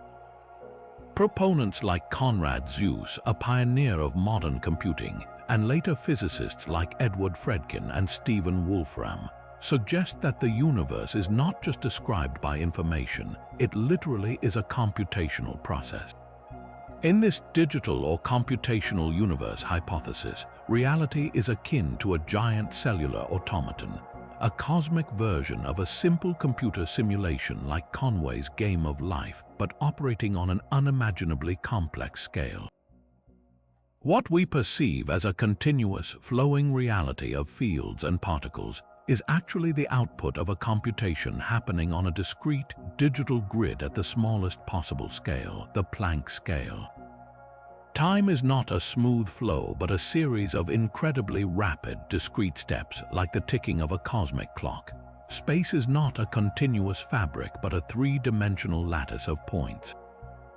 The universe is not computed somewhere else. The universe is the computation. This leads to the theory's most compelling implication, the nature of particles and physical laws. In this informational view, an electron is not a tiny, hard ball. It is a stable pattern of information, a specific and persistent configuration of bits on the cosmic grid. Its properties, mass, charge, spin, are not inherent properties of a substance, but data values associated with that particular information pattern. The laws of physics, then, are not mysterious, eternal truths etched into the universe. They are the algorithms, the software code, that governs how these bits of information interact and evolve from one computational step to the next. The law of gravity isn't a force pulling things together. It is an algorithm that dictates how the information representing mass influences the information representing the geometry of space. Everything from the orbit of a planet to the firing of a neuron is the result of this ongoing, universe-spanning calculation. The potential evidence for this is as subtle as it is fascinating. Some physicists point to the phenomenon of vacuum energy. The quantum vacuum is not empty. It seethes with temporary particles flickering in and out of existence, and this gives empty space a tiny, measurable energy. However, when theorists try to calculate this energy using quantum field theory, they get a number that is off by a staggering factor of 1 followed by 120 zeros, the worst prediction in the history of science. This colossal discrepancy might be resolved if space-time is not continuous but discrete and digital. There would be a smallest possible size, a pixel of reality, which would naturally limit the number of high-energy fluctuations that can occur, effectively putting an upper limit on the vacuum energy and bringing the theoretical prediction closer to what we actually observe. Furthermore, if the universe is a computation, it might have a finite information processing capacity, much like any computer. This could potentially explain why there are ultimate speed limits, like the speed of light, and smallest possible scales, like the Planck length. They are the fundamental processing limits of the cosmic computer. The philosophical implications of this are enough to make one's head spin. It raises the profound question of whether the universe is computable. Are there aspects of reality that are fundamentally beyond calculation, or is everything, including human consciousness, the result of a deterministic, albeit immensely complex, algorithm? This view can be seen as a modern, scientific version of determinism. It also brings us full circle to the simulation hypothesis, but with a critical difference. Digital physics doesn't necessarily say we are in a simulation running on someone else's computer. It says the universe is a computer. The hardware and the software are one and the same. Reality is its own ultimate machine. Whether this idea ultimately proves to be true, it represents a monumental shift in perspective, suggesting that to understand the cosmos, we may not need bigger particle colliders, but better theories of information and computation. We are not just made of star stuff, we might be made of software, living in a universe that is the only truly ultimate computer. But what if our universe didn't begin with a bang, but with a gentle whisper? Or more precisely, an eruption from a cosmic wound in the fabric of another reality. This leads us to the incredibly speculative but mathematically intriguing white hole creation theory, a concept that suggests our entire cosmos might not be the result of a traditional explosion, but the outflow from a white hole, the theoretical time reverse of a black hole. Imagine a black hole in reverse, where a black hole is a cosmic drain from which nothing, not even light, can escape. A white hole would be a cosmic fountain from which energy and matter can only pour out and nothing can ever enter. It would be a region of space-time that is utterly forbidden to access, a one-way door out of a hidden realm. The theory proposes that the Big Bang singularity itself could have been the moment such a white hole began its eruption, spewing forth all the energy that would eventually coalesce into every galaxy, star, and planet we see today. The foundation for this idea is built directly from Einstein's field equations of general relativity. These equations are, for the most part, time-symmetric, meaning they work just as well if you run time backwards. A black hole solution, when reversed, mathematically describes a white hole. For decades, physicists considered white holes to be little more than a mathematical curiosity, a theoretical possibility with no basis in reality because they seem to violate the second law of thermodynamics, essentially creating something from nothing. However, when we consider the origin of the entire universe, the rules might be different. If the universe began as a singularity, a point of infinite density, then the laws of physics as we know them break down anyway. In that mysterious moment, a white hole eruption becomes a less outrageous proposition. It provides a potential mechanism for how all the universe's energy could have appeared at once, not from nothing, but from a connection to another part of space-time. This is where the theory connects to the earlier idea of our universe being born from a black hole in a parent cosmos.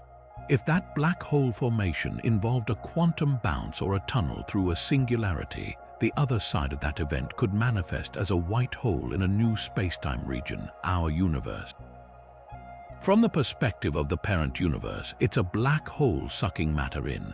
But from our perspective, inside the new universe, it was a white hole violently expelling that same matter in a hot, dense state. This elegantly sidesteps the problem of creating something from absolute nothingness. The energy for our universe was imported from another reality through this cosmic wormhole, a bridge that permanently sealed itself after the initial eruption. The Big Bang wasn't an explosion in space, it was the explosive birth of space itself, expanding from this white hole singularity. The most tantalizing question, of course, is what evidence could possibly remain from such an exotic origin event. Proponents of the theory suggest we might look for an imprint in the oldest light we can see, the cosmic microwave background. The pattern of temperature fluctuations in this afterglow is the baby picture of our universe. If our cosmos began from a white hole eruption, it might have possessed a specific, subtle anisotropy, a preferred direction or a unique signature in the polarization of that light that reflects its origin from a single, eruptive point connected to another realm. Another piece of potential evidence is the overall geometry of the universe. Our cosmos is remarkably flat and uniform on the largest scales. A white hole origin could naturally explain this homogeneity, as all the energy and matter emerged from a single, incredibly focused source, and then was smoothed out by a subsequent period of rapid inflation. Perhaps the most profound implication of the white hole creation theory is that it paints our universe as inherently connected. We are not an isolated bubble floating in a void. We are the offspring of another cosmos, the result of a monumental astrophysical event that created a bridge between realities. This transforms the Big Bang from a mysterious, one-time act of creation into a potentially natural, physical process that could be happening elsewhere, making our universe one branch on an infinite cosmic family tree. While firmly in the realm of theoretical speculation, this idea pushes the boundaries of cosmology, challenging us to see the birth of everything not as an inexplicable beginning, but as a beautiful, violent, and logical consequence of the deeper, interconnected nature of all existence. Yet for all these theories proposing external architects, cosmic collisions, or digital foundations, they all circle back to a single, profound observation about our reality that seems to defy simple chance. The universe appears perfectly tailored for our existence. This brings us to a principle that isn't so much a theory of origin as a framework for understanding our place within it: the anthropic principle. In its various forms, this idea grapples with the staggering improbability of our being here at all, asking whether the universe's fine-tuning is a cosmic coincidence, a statistical inevitability, or something far more participatory. The most straightforward version is the weak anthropic principle. It begins with a simple, almost tautological statement: the universe must have properties that allow for the existence of observers because we are here to observe it. Think of it as a cosmic selection bias. We shouldn't be surprised to find ourselves living on a planet with liquid water, a stable orbit around its star, and an atmosphere that supports complex chemistry. If any of these conditions were absent, we wouldn't be around to ponder their absence. It's like a puddle marveling at how perfectly the hole in the ground it occupies is shaped to fit its form, without considering that it was the hole that shaped the puddle, not the other way around. This principle doesn't explain why the universe is life-friendly. It just notes that we could only ever find ourselves in a universe that is. It's a starting point for humility, reminding us that our observations are filtered through the very specific lens of our own existence. Where the weak principle observes a condition, the strong anthropic principle makes a much bolder claim: that the universe must have properties that inevitably lead to the emergence of conscious life. This shifts the perspective from a passive observation to an active constraint on the laws of physics themselves. Proponents argue that the fundamental constants and quantities weren't just set to random values that happen to work. They were in some sense required to be what they are for the universe to have a coherent, stable structure at all. It suggests a deeper connection between consciousness and cosmology, where life isn't a happy accident but an integral part of the universe's operational logic. This stance often veers into philosophical territory, hinting at a form of teleology, a purpose or goal-directedness inherent in the cosmos. It doesn't necessarily point to a divine creator, but it does suggest that the emergence of observers is a fundamental feature of reality, not a contingent byproduct. The most radical and mind-bending extension of this idea is the participatory anthropic principle, championed by the physicist John Archibald Wheeler. He took the strong principle and turned it on its head, proposing that conscious observers are not just a necessary outcome of the universe, but are necessary for the universe to exist in the first place. In Wheeler's view, an unobserved universe is a phantom, a realm of potentialities and probabilities. It is only through the act of observation of measurement that the past is solidified and reality is brought into definite existence. He used the metaphor of a game of 20 questions, but a version where the answer isn't chosen in advance. The universe is like that. It builds itself retroactively in response to the questions we ask. His famous delayed choice experiment in quantum mechanics provides a glimpse of this. It suggests that a decision made by an observer in the present can seemingly influence the path a particle took in the past. In this breathtaking vision, we are not just inhabitants of the cosmos. we are participants in its creation, and our present acts of observation reach back across time to actualize the very history that led to our evolution. These principles sit on a razor's edge between science and philosophy, each offering a different answer to the problem of fine-tuning. The weak principle, with its statistical selection effect argument, finds a natural home in the multiverse theory. In an infinite ensemble of universes, each with randomly dialed physical constants, it's no surprise that we find ourselves in one of the rare habitable ones. There's no fine-tuner, there's just the sheer mind-numbing weight of probability across countless realities. The strong and participatory principles, however, challenge this view. They suggest that our universe might be special, and that consciousness and cosmos are inextricably linked in a way that a simple selection effect cannot explain. This debate forces us to confront the very nature of scientific inquiry. Is science only equipped to deal with how things work within our universe, or can it ever hope to answer why this universe, with its specific rules, exists at all? The anthropic principle, in all its forms, is a tool for navigating this boundary, a reminder that sometimes the most fundamental fact to explain about the universe is the fact that we are here within it, asking the question: what if the laws of physics themselves aren't fundamental rules etched into the cosmos, but rather the learned behaviors of a system that is, at its core, a vast cosmic mind that is constantly learning and evolving? This is the provocative and deeply modern premise of the universe as a neural network theory, a hypothesis that suggests reality might not be built on particles or strings, but on something even more fundamental: information and its processing, in a structure that eerily resembles the artificial neural networks we are building here on Earth. The spark for this idea comes from a fascinating convergence of fields.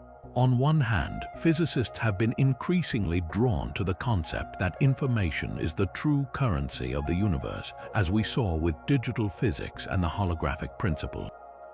On the other hand, computer scientists have made staggering advances in artificial intelligence, particularly with deep learning neural networks. These are computational systems loosely modeled on the human brain, consisting of interconnected nodes or neurons that can learn to recognize complex patterns and make predictions from vast amounts of data.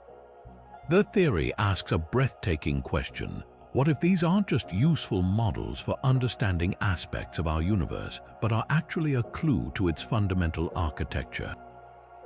What if the cosmos itself is the ultimate neural net? The most prominent proponent of this view is physicist Vitaly Vanchurin. In his groundbreaking work, he proposes that at the most microscopic level of reality, perhaps even at the Planck scale, the universe operates as a neural network. In this view, the particles we observe, electrons, quarks, photons, are not the basic building blocks. They are instead emergent phenomena, stable patterns or excitations that arise from the interactions between the nodes of this cosmic network. Their properties and behaviors are not dictated by immutable laws, but are the result of the network's training and its ongoing information processing. The law of gravity, the speed of light, the rules of quantum mechanics, these wouldn't be pre-programmed commands, but would be the learned, optimized outcomes of the network's dynamics. Much the way a trained AI learns the rules of a game like Go without being explicitly told every rule. This leads to the theory's most staggering implication: the nature of physical laws and the arrow of time. In a conventional neural network, learning happens through a process called training. The network is fed data, it makes predictions, it calculates its errors, and then it adjusts the strengths of the connections between its neurons to minimize those errors in the future. Vanchurin suggests that the physical laws we observe could be the result of a similar, universe-scale training process that has effectively reached a stable equilibrium. The reason the laws appear constant and reliable is that the network has already learned. It has settled into a state where its predictions are highly accurate and its errors are minimal. Furthermore, this process could provide a natural explanation for the arrow of time. The forward direction of time, where entropy increases, could simply be the direction in which this cosmic learning process unfolds. Time is the process of the universe refining its own model of itself.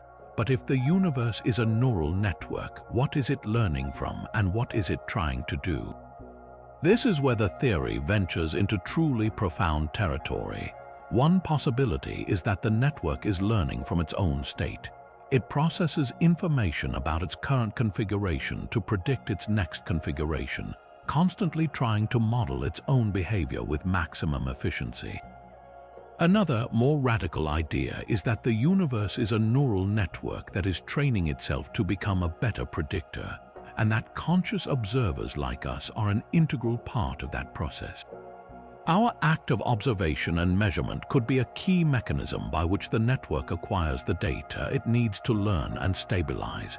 This creates a fascinating loop. The universe is a learning system that gave rise to conscious beings, who then, through their observation and interaction with the world, provide the feedback necessary for the universe to continue its own learning. We are not just inhabitants of the cosmos, we are participants in its education. The potential evidence for this, while speculative, is tantalizing. Proponents look to the deep mathematical similarities between the equations that govern the training of neural networks and the equations that describe the evolution of quantum mechanical systems.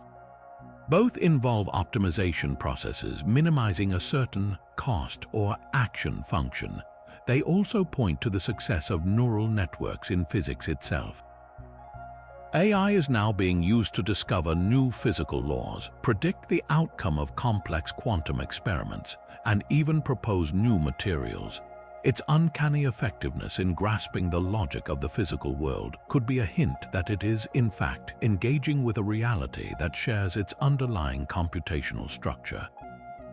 If this theory is correct, we aren't just using neural networks to understand the universe. We are using a small, human-made neural network to understand a vastly larger, natural one. This vision of reality is both humbling and empowering.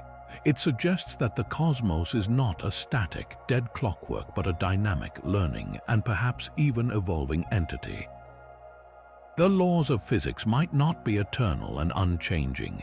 They could be the current, stable habits of a system that is still, in some deep way, figuring itself out. It bridges the gap between the objective world of particles and the subjective world of mind, proposing that consciousness and cosmos are woven from the same informational fabric. We are not biological accidents in a mechanical universe. We may be the means through which the universe becomes conscious of itself, nodes in a neural network of cosmic scale, slowly awakening to the magnificent truth of its own existence. What if the ultimate secret of the universe is that, in the most profound cosmic accounting, it's all for free? This is the startling promise of the null universe theory, a concept so elegant it seems almost too good to be true. The entire cosmos, with its countless galaxies, stars, and planets, might have a total energy value of exactly zero. According to this idea, the immense positive energy bound up in all matter and radiation is perfectly counterbalanced by an immense negative energy stored in the gravitational field. The universe, in essence, is the ultimate balanced ledger, a cosmic free lunch that could have popped into existence from nothing at all, without violating the most sacred principle in physics, the conservation of energy. To grasp this, we need to think about energy in a new way. We're accustomed to seeing energy as a positive quantity. The mass of a star, according to Einstein's famous E=mc², represents a colossal amount of locked-up energy. The light streaming from it carries positive energy. Every atom in your body contains positive energy, but gravity complicates the bookkeeping. Imagine lifting a book off the floor and onto a shelf. You have to expend energy to fight against Earth's gravity. In doing so, you are transferring energy into the gravitational field of the Earth book system. Physicists describe this stored energy as negative because you would get that energy back if you let the book fall. Now, scale this idea up to a cosmic level. When the universe expanded from the Big Bang, all that matter was spread out, and in the process, an enormous amount of negative gravitational potential energy was created. The theory proposes that this negative gravitational energy is exactly equal in magnitude, but opposite in sign, to the positive mass energy of all the matter in the universe. Add them together and the sum is zero. The universe is, in a very real mathematical sense, nothing. This astonishing idea finds one of its most famous proponents in the late, great cosmologist Stephen Hawking. He likened it to borrowing money from a bank to buy a house. You now have a positive asset, the house, and a negative debt of equal value. Your net worth is zero. The universe is the same, it's just that the bank is the gravitational field. This provides a stunningly elegant mechanism for how something could come from nothing. Quantum mechanics already tells us that empty space is a vibrant vacuum where particle-antiparticle pairs flicker in and out of existence, borrowing energy for a fleeting moment. If the total energy of the universe is zero, then the entire cosmos could be seen as a similar but vastly larger quantum fluctuation. The universe didn't need to borrow any energy to be created because its total energy was and always will be zero. It simply tunneled into existence from nothing, a stable and persistent fluctuation that didn't need to quickly vanish back into the void. The implications of this are enough to make one's head spin. It suggests that the question, why is there something rather than nothing, might be based on a false premise. There is nothing. It's just that this particular form of nothing is incredibly rich and complex, manifesting as the spectacular universe we observe. It removes the need for an external creator or a pre-existing source of energy to kickstart the Big Bang. The universe could be its own cause, a self-contained system that requires no external input.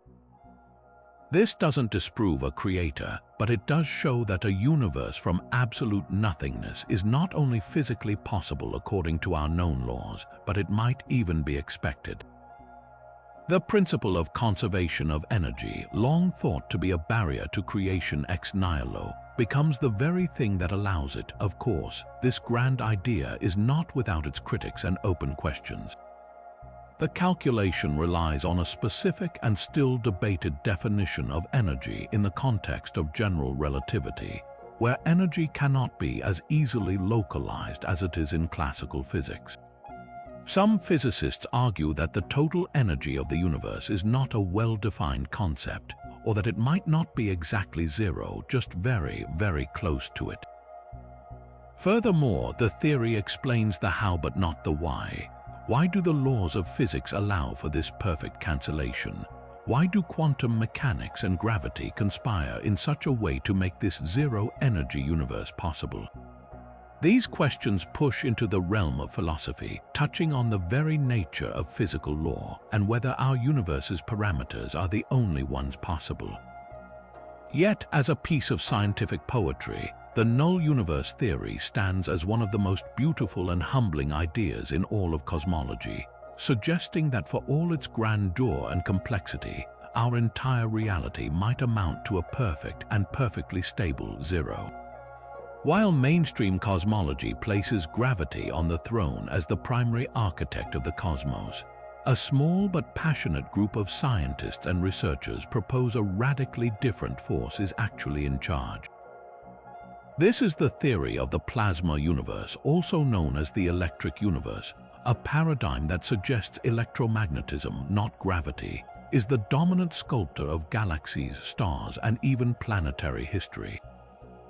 In this view, the universe is not dark, silent, and mostly empty. It is alive with colossal electric currents flowing through oceans of plasma, sculpting matter into the forms we see and potentially rewriting the very story of our solar system's tumultuous past.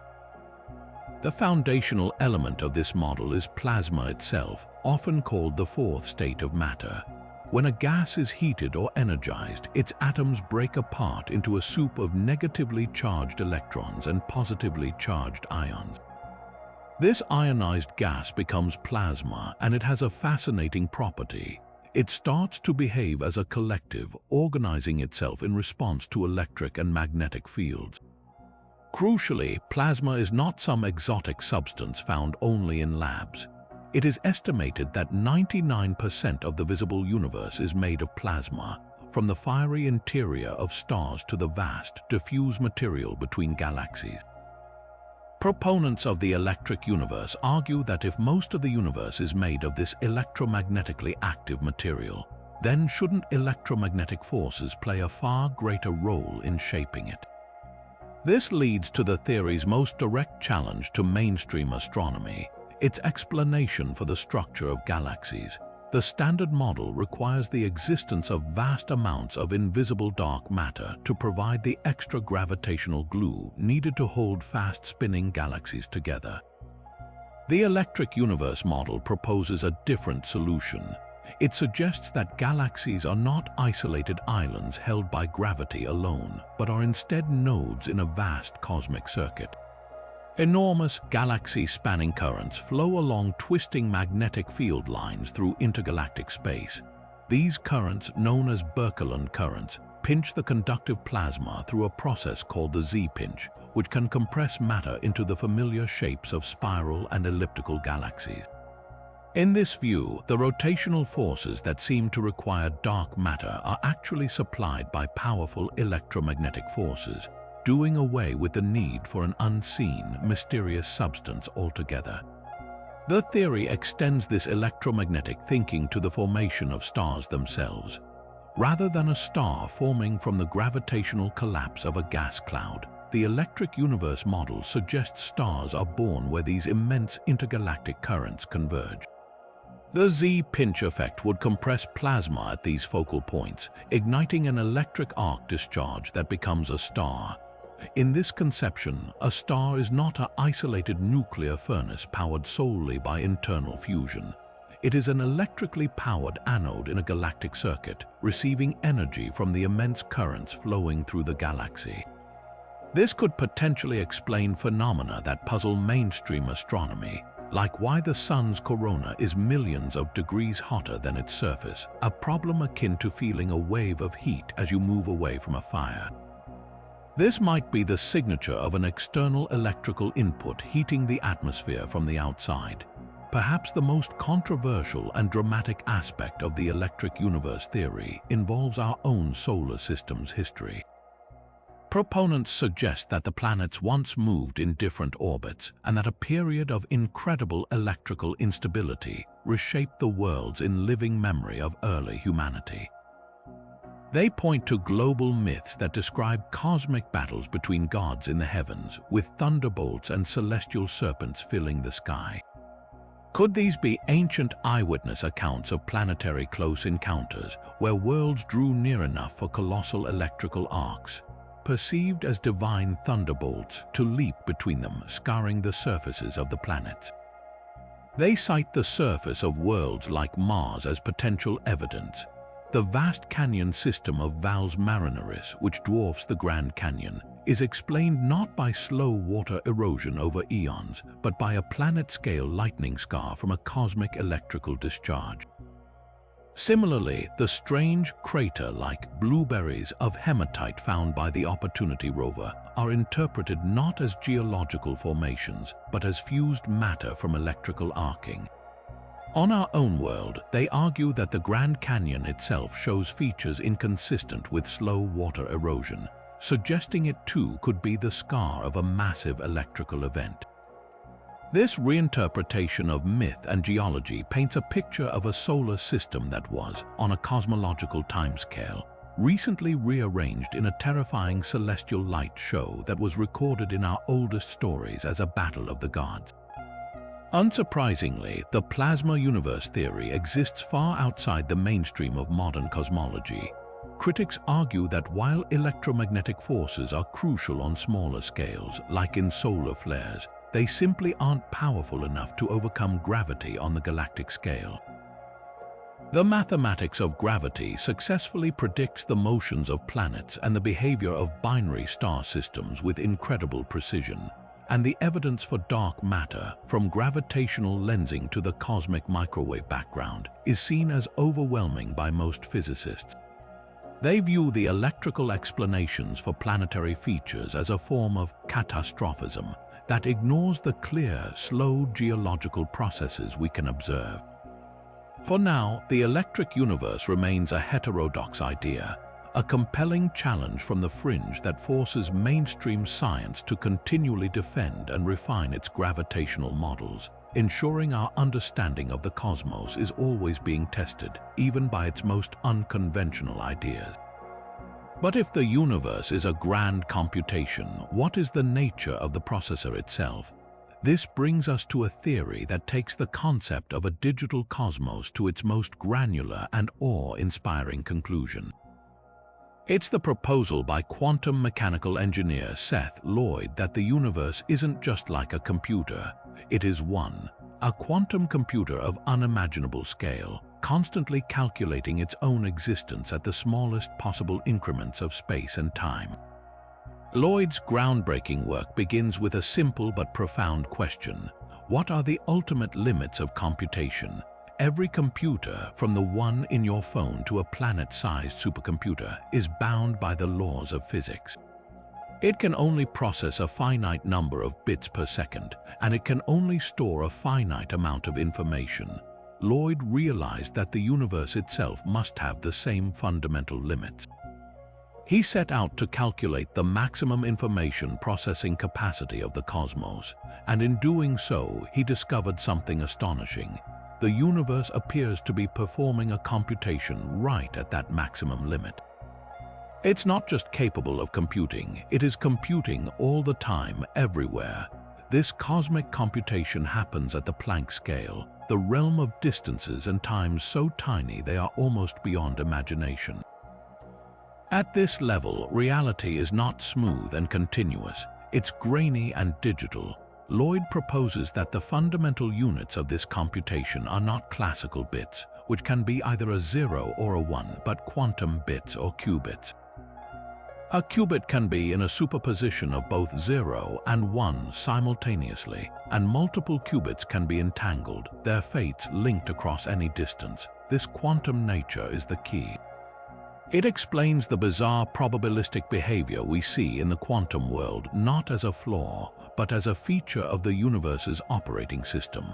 The reason a particle doesn't have a definite position until it's measured is that the cosmic computer hasn't finished calculating it yet. It's still processing all the possible positions in a massive parallel quantum computation. So what is this universe-sized quantum computer actually calculating? The answer is as elegant as it is breathtakingly simple. It is computing itself.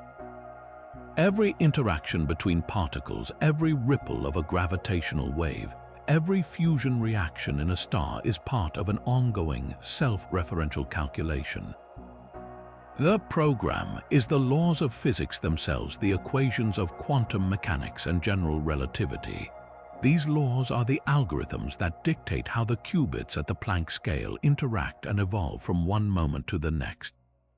The universe takes its current state as input, processes it according to these physical algorithms, and the output is its very next state.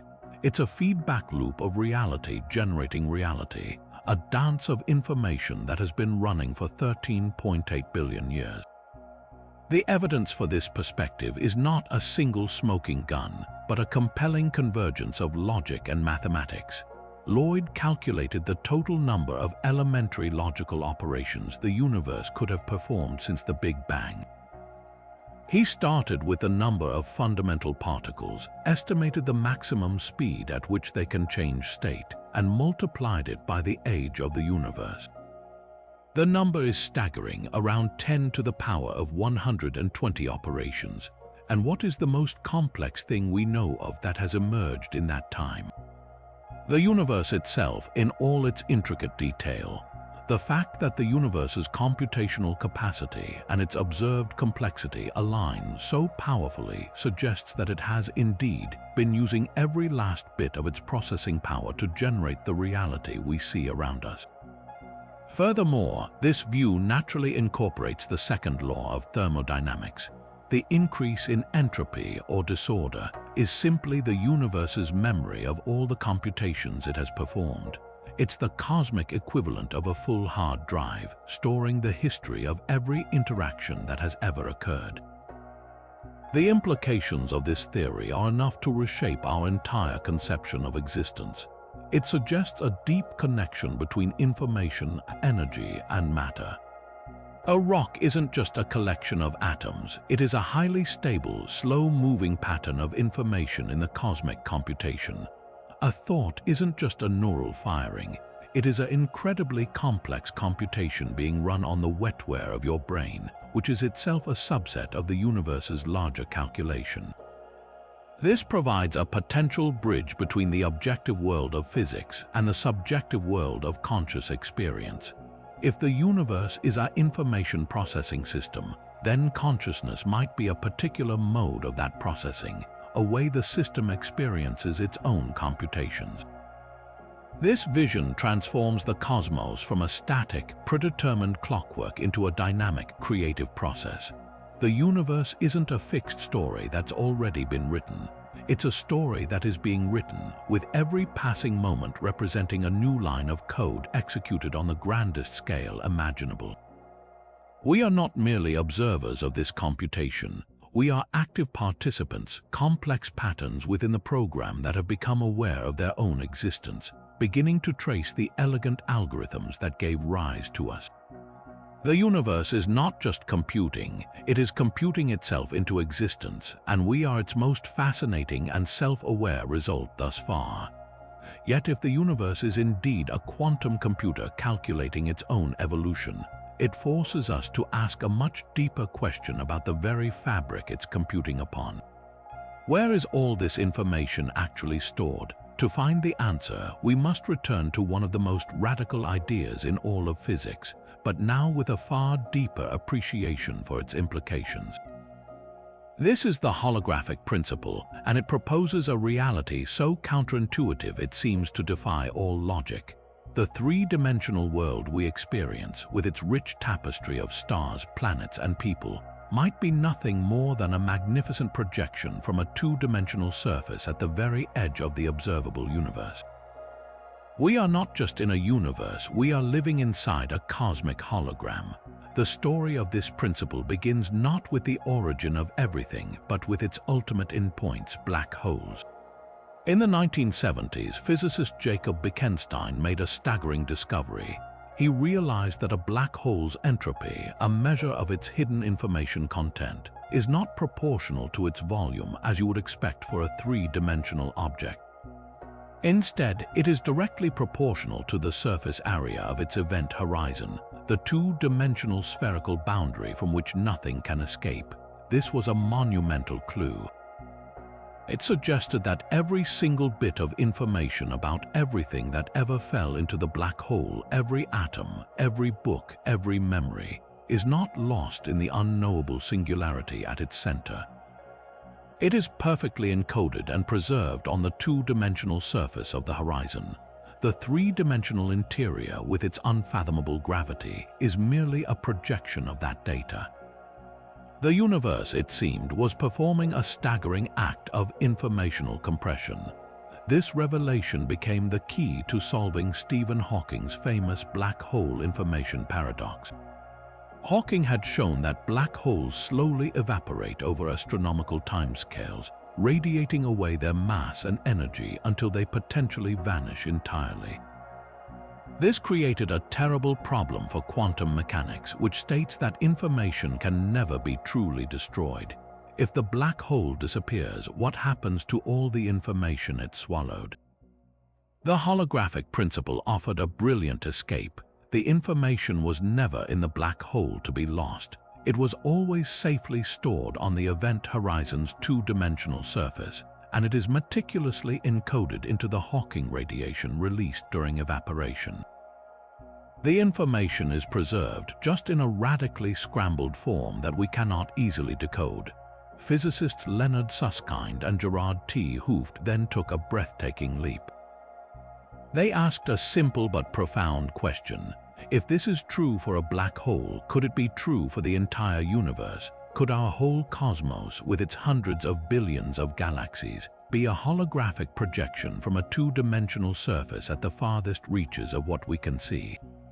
In this view, the three-dimensional reality we inhabit is not the fundamental reality. It is an emergent secondary phenomenon. The true primary reality is a vast, complex, two-dimensional field of information that exists on what cosmologists call the cosmological horizon. We are, in a very real sense, living inside a projection. Our perception of depth, solidity, and volume is a magnificent and consistent illusion, much like a three-dimensional image emerging from a flat, two-dimensional holographic film. This transforms our understanding of reality from a material one to an informational one.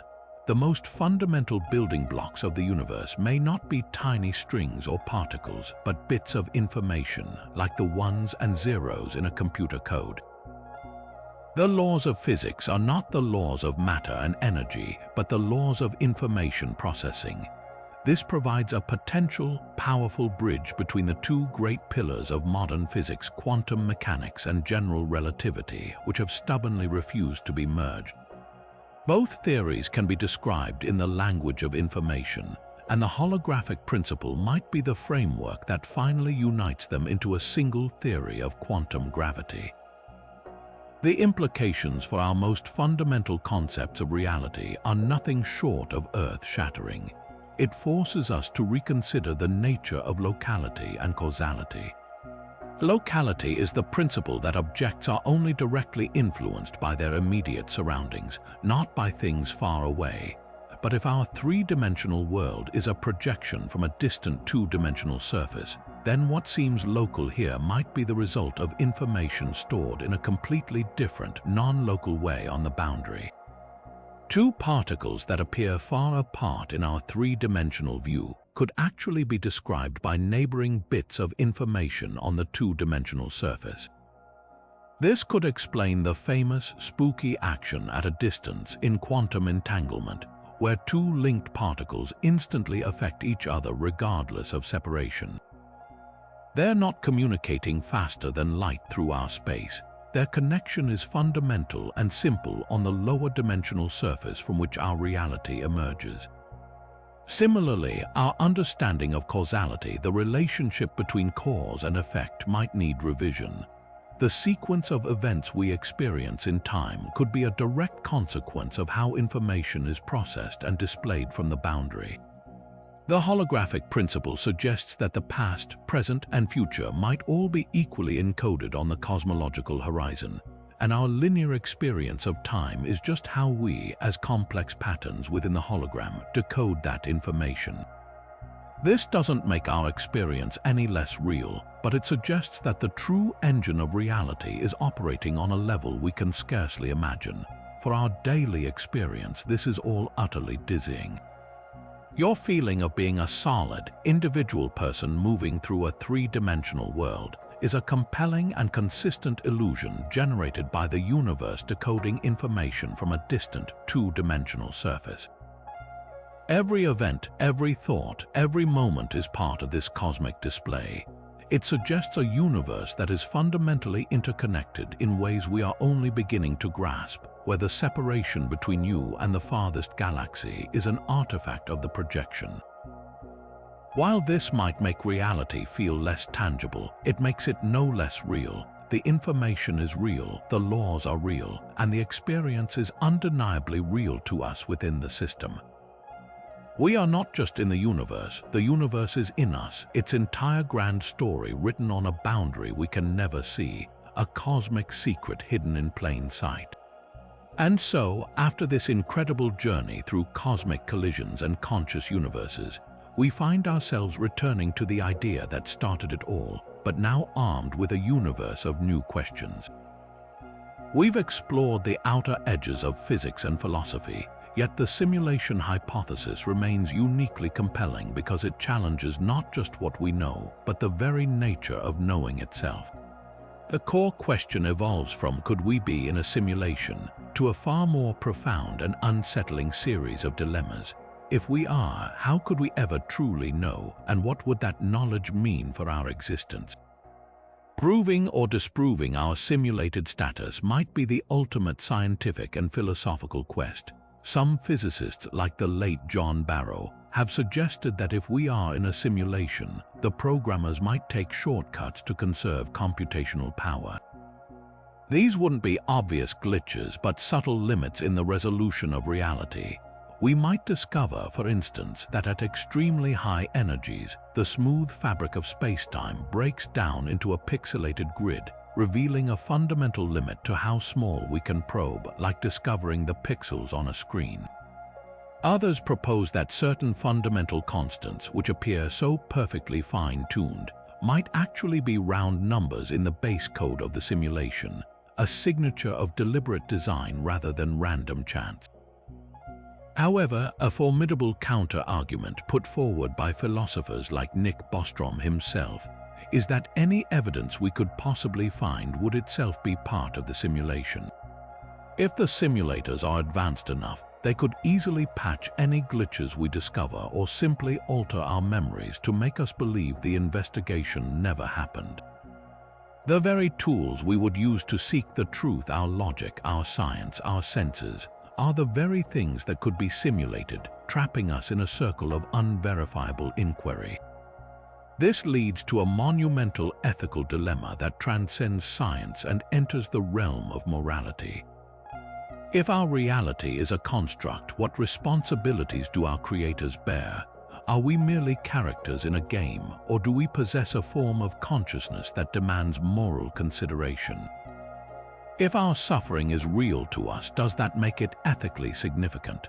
The creators could be seen as negligent gods, building a world filled with pain and injustice for their amusement or research.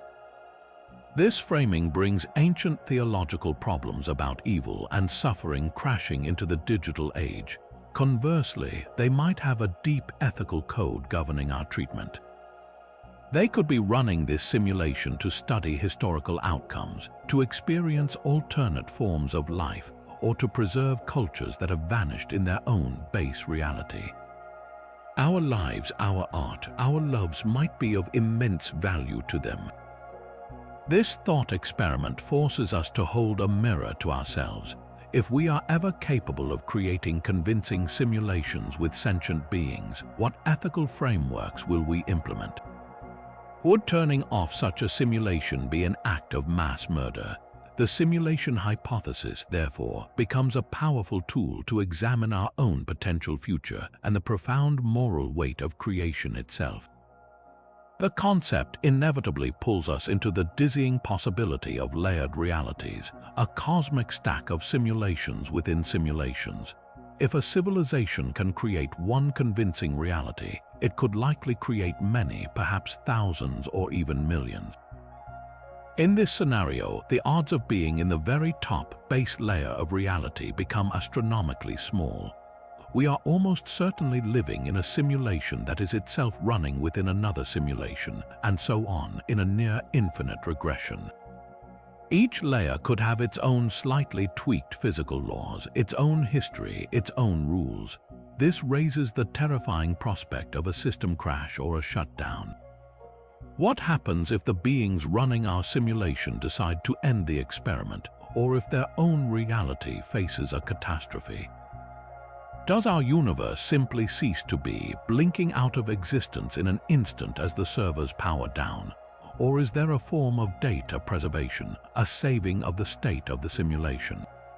Some have even pondered whether events we perceive as miraculous or apocalyptic in our religious texts could be interpreted as interventions, updates, or even system resets from a higher level. This isn't just speculation, it's a modern mythology in the making, a way of grappling with the unknown through the lens of our most advanced technology. Ultimately, the simulation hypothesis, for all its sci-fi trappings, serves a deeply human purpose. It is the latest incarnation of our oldest and most persistent question: what is real? Whether we are stardust, lines of code, or something beyond our current comprehension, the act of questioning our reality is what defines our consciousness. It is the spark that drives us to look up at the stars and not just see points of light, but see questions, mysteries, and the breathtaking possibility that we are part of a story far grander and stranger than we could ever have imagined. And so we find ourselves at the end of this extraordinary journey, having ventured from the outermost edges of theoretical physics to the deepest wells of philosophical inquiry. We've explored not one, but 25 different windows into the ultimate mystery, each offering a radically unique vision of where everything came from. Some are grounded in the complex mathematics of quantum gravity, while others feel like they're ripped from the pages of the most ambitious science fiction novel. Yet each one, in its own way, serves a profound purpose: to stretch the limits of what we believe is possible and to challenge the very foundations of what we call reality. Whether it's the notion that we're all living in an advanced simulation or the timeless idea of a conscious universe awakening to itself, these theories force us to confront the biggest questions we can possibly ask. They don't just want to know how the universe began, they want to know why. They push us to consider whether the laws of physics are eternal truths or merely the current version of a cosmic operating system that's still being debugged. They ask if time is a fundamental river flowing in one direction or a beautiful illusion crafted by our own perception.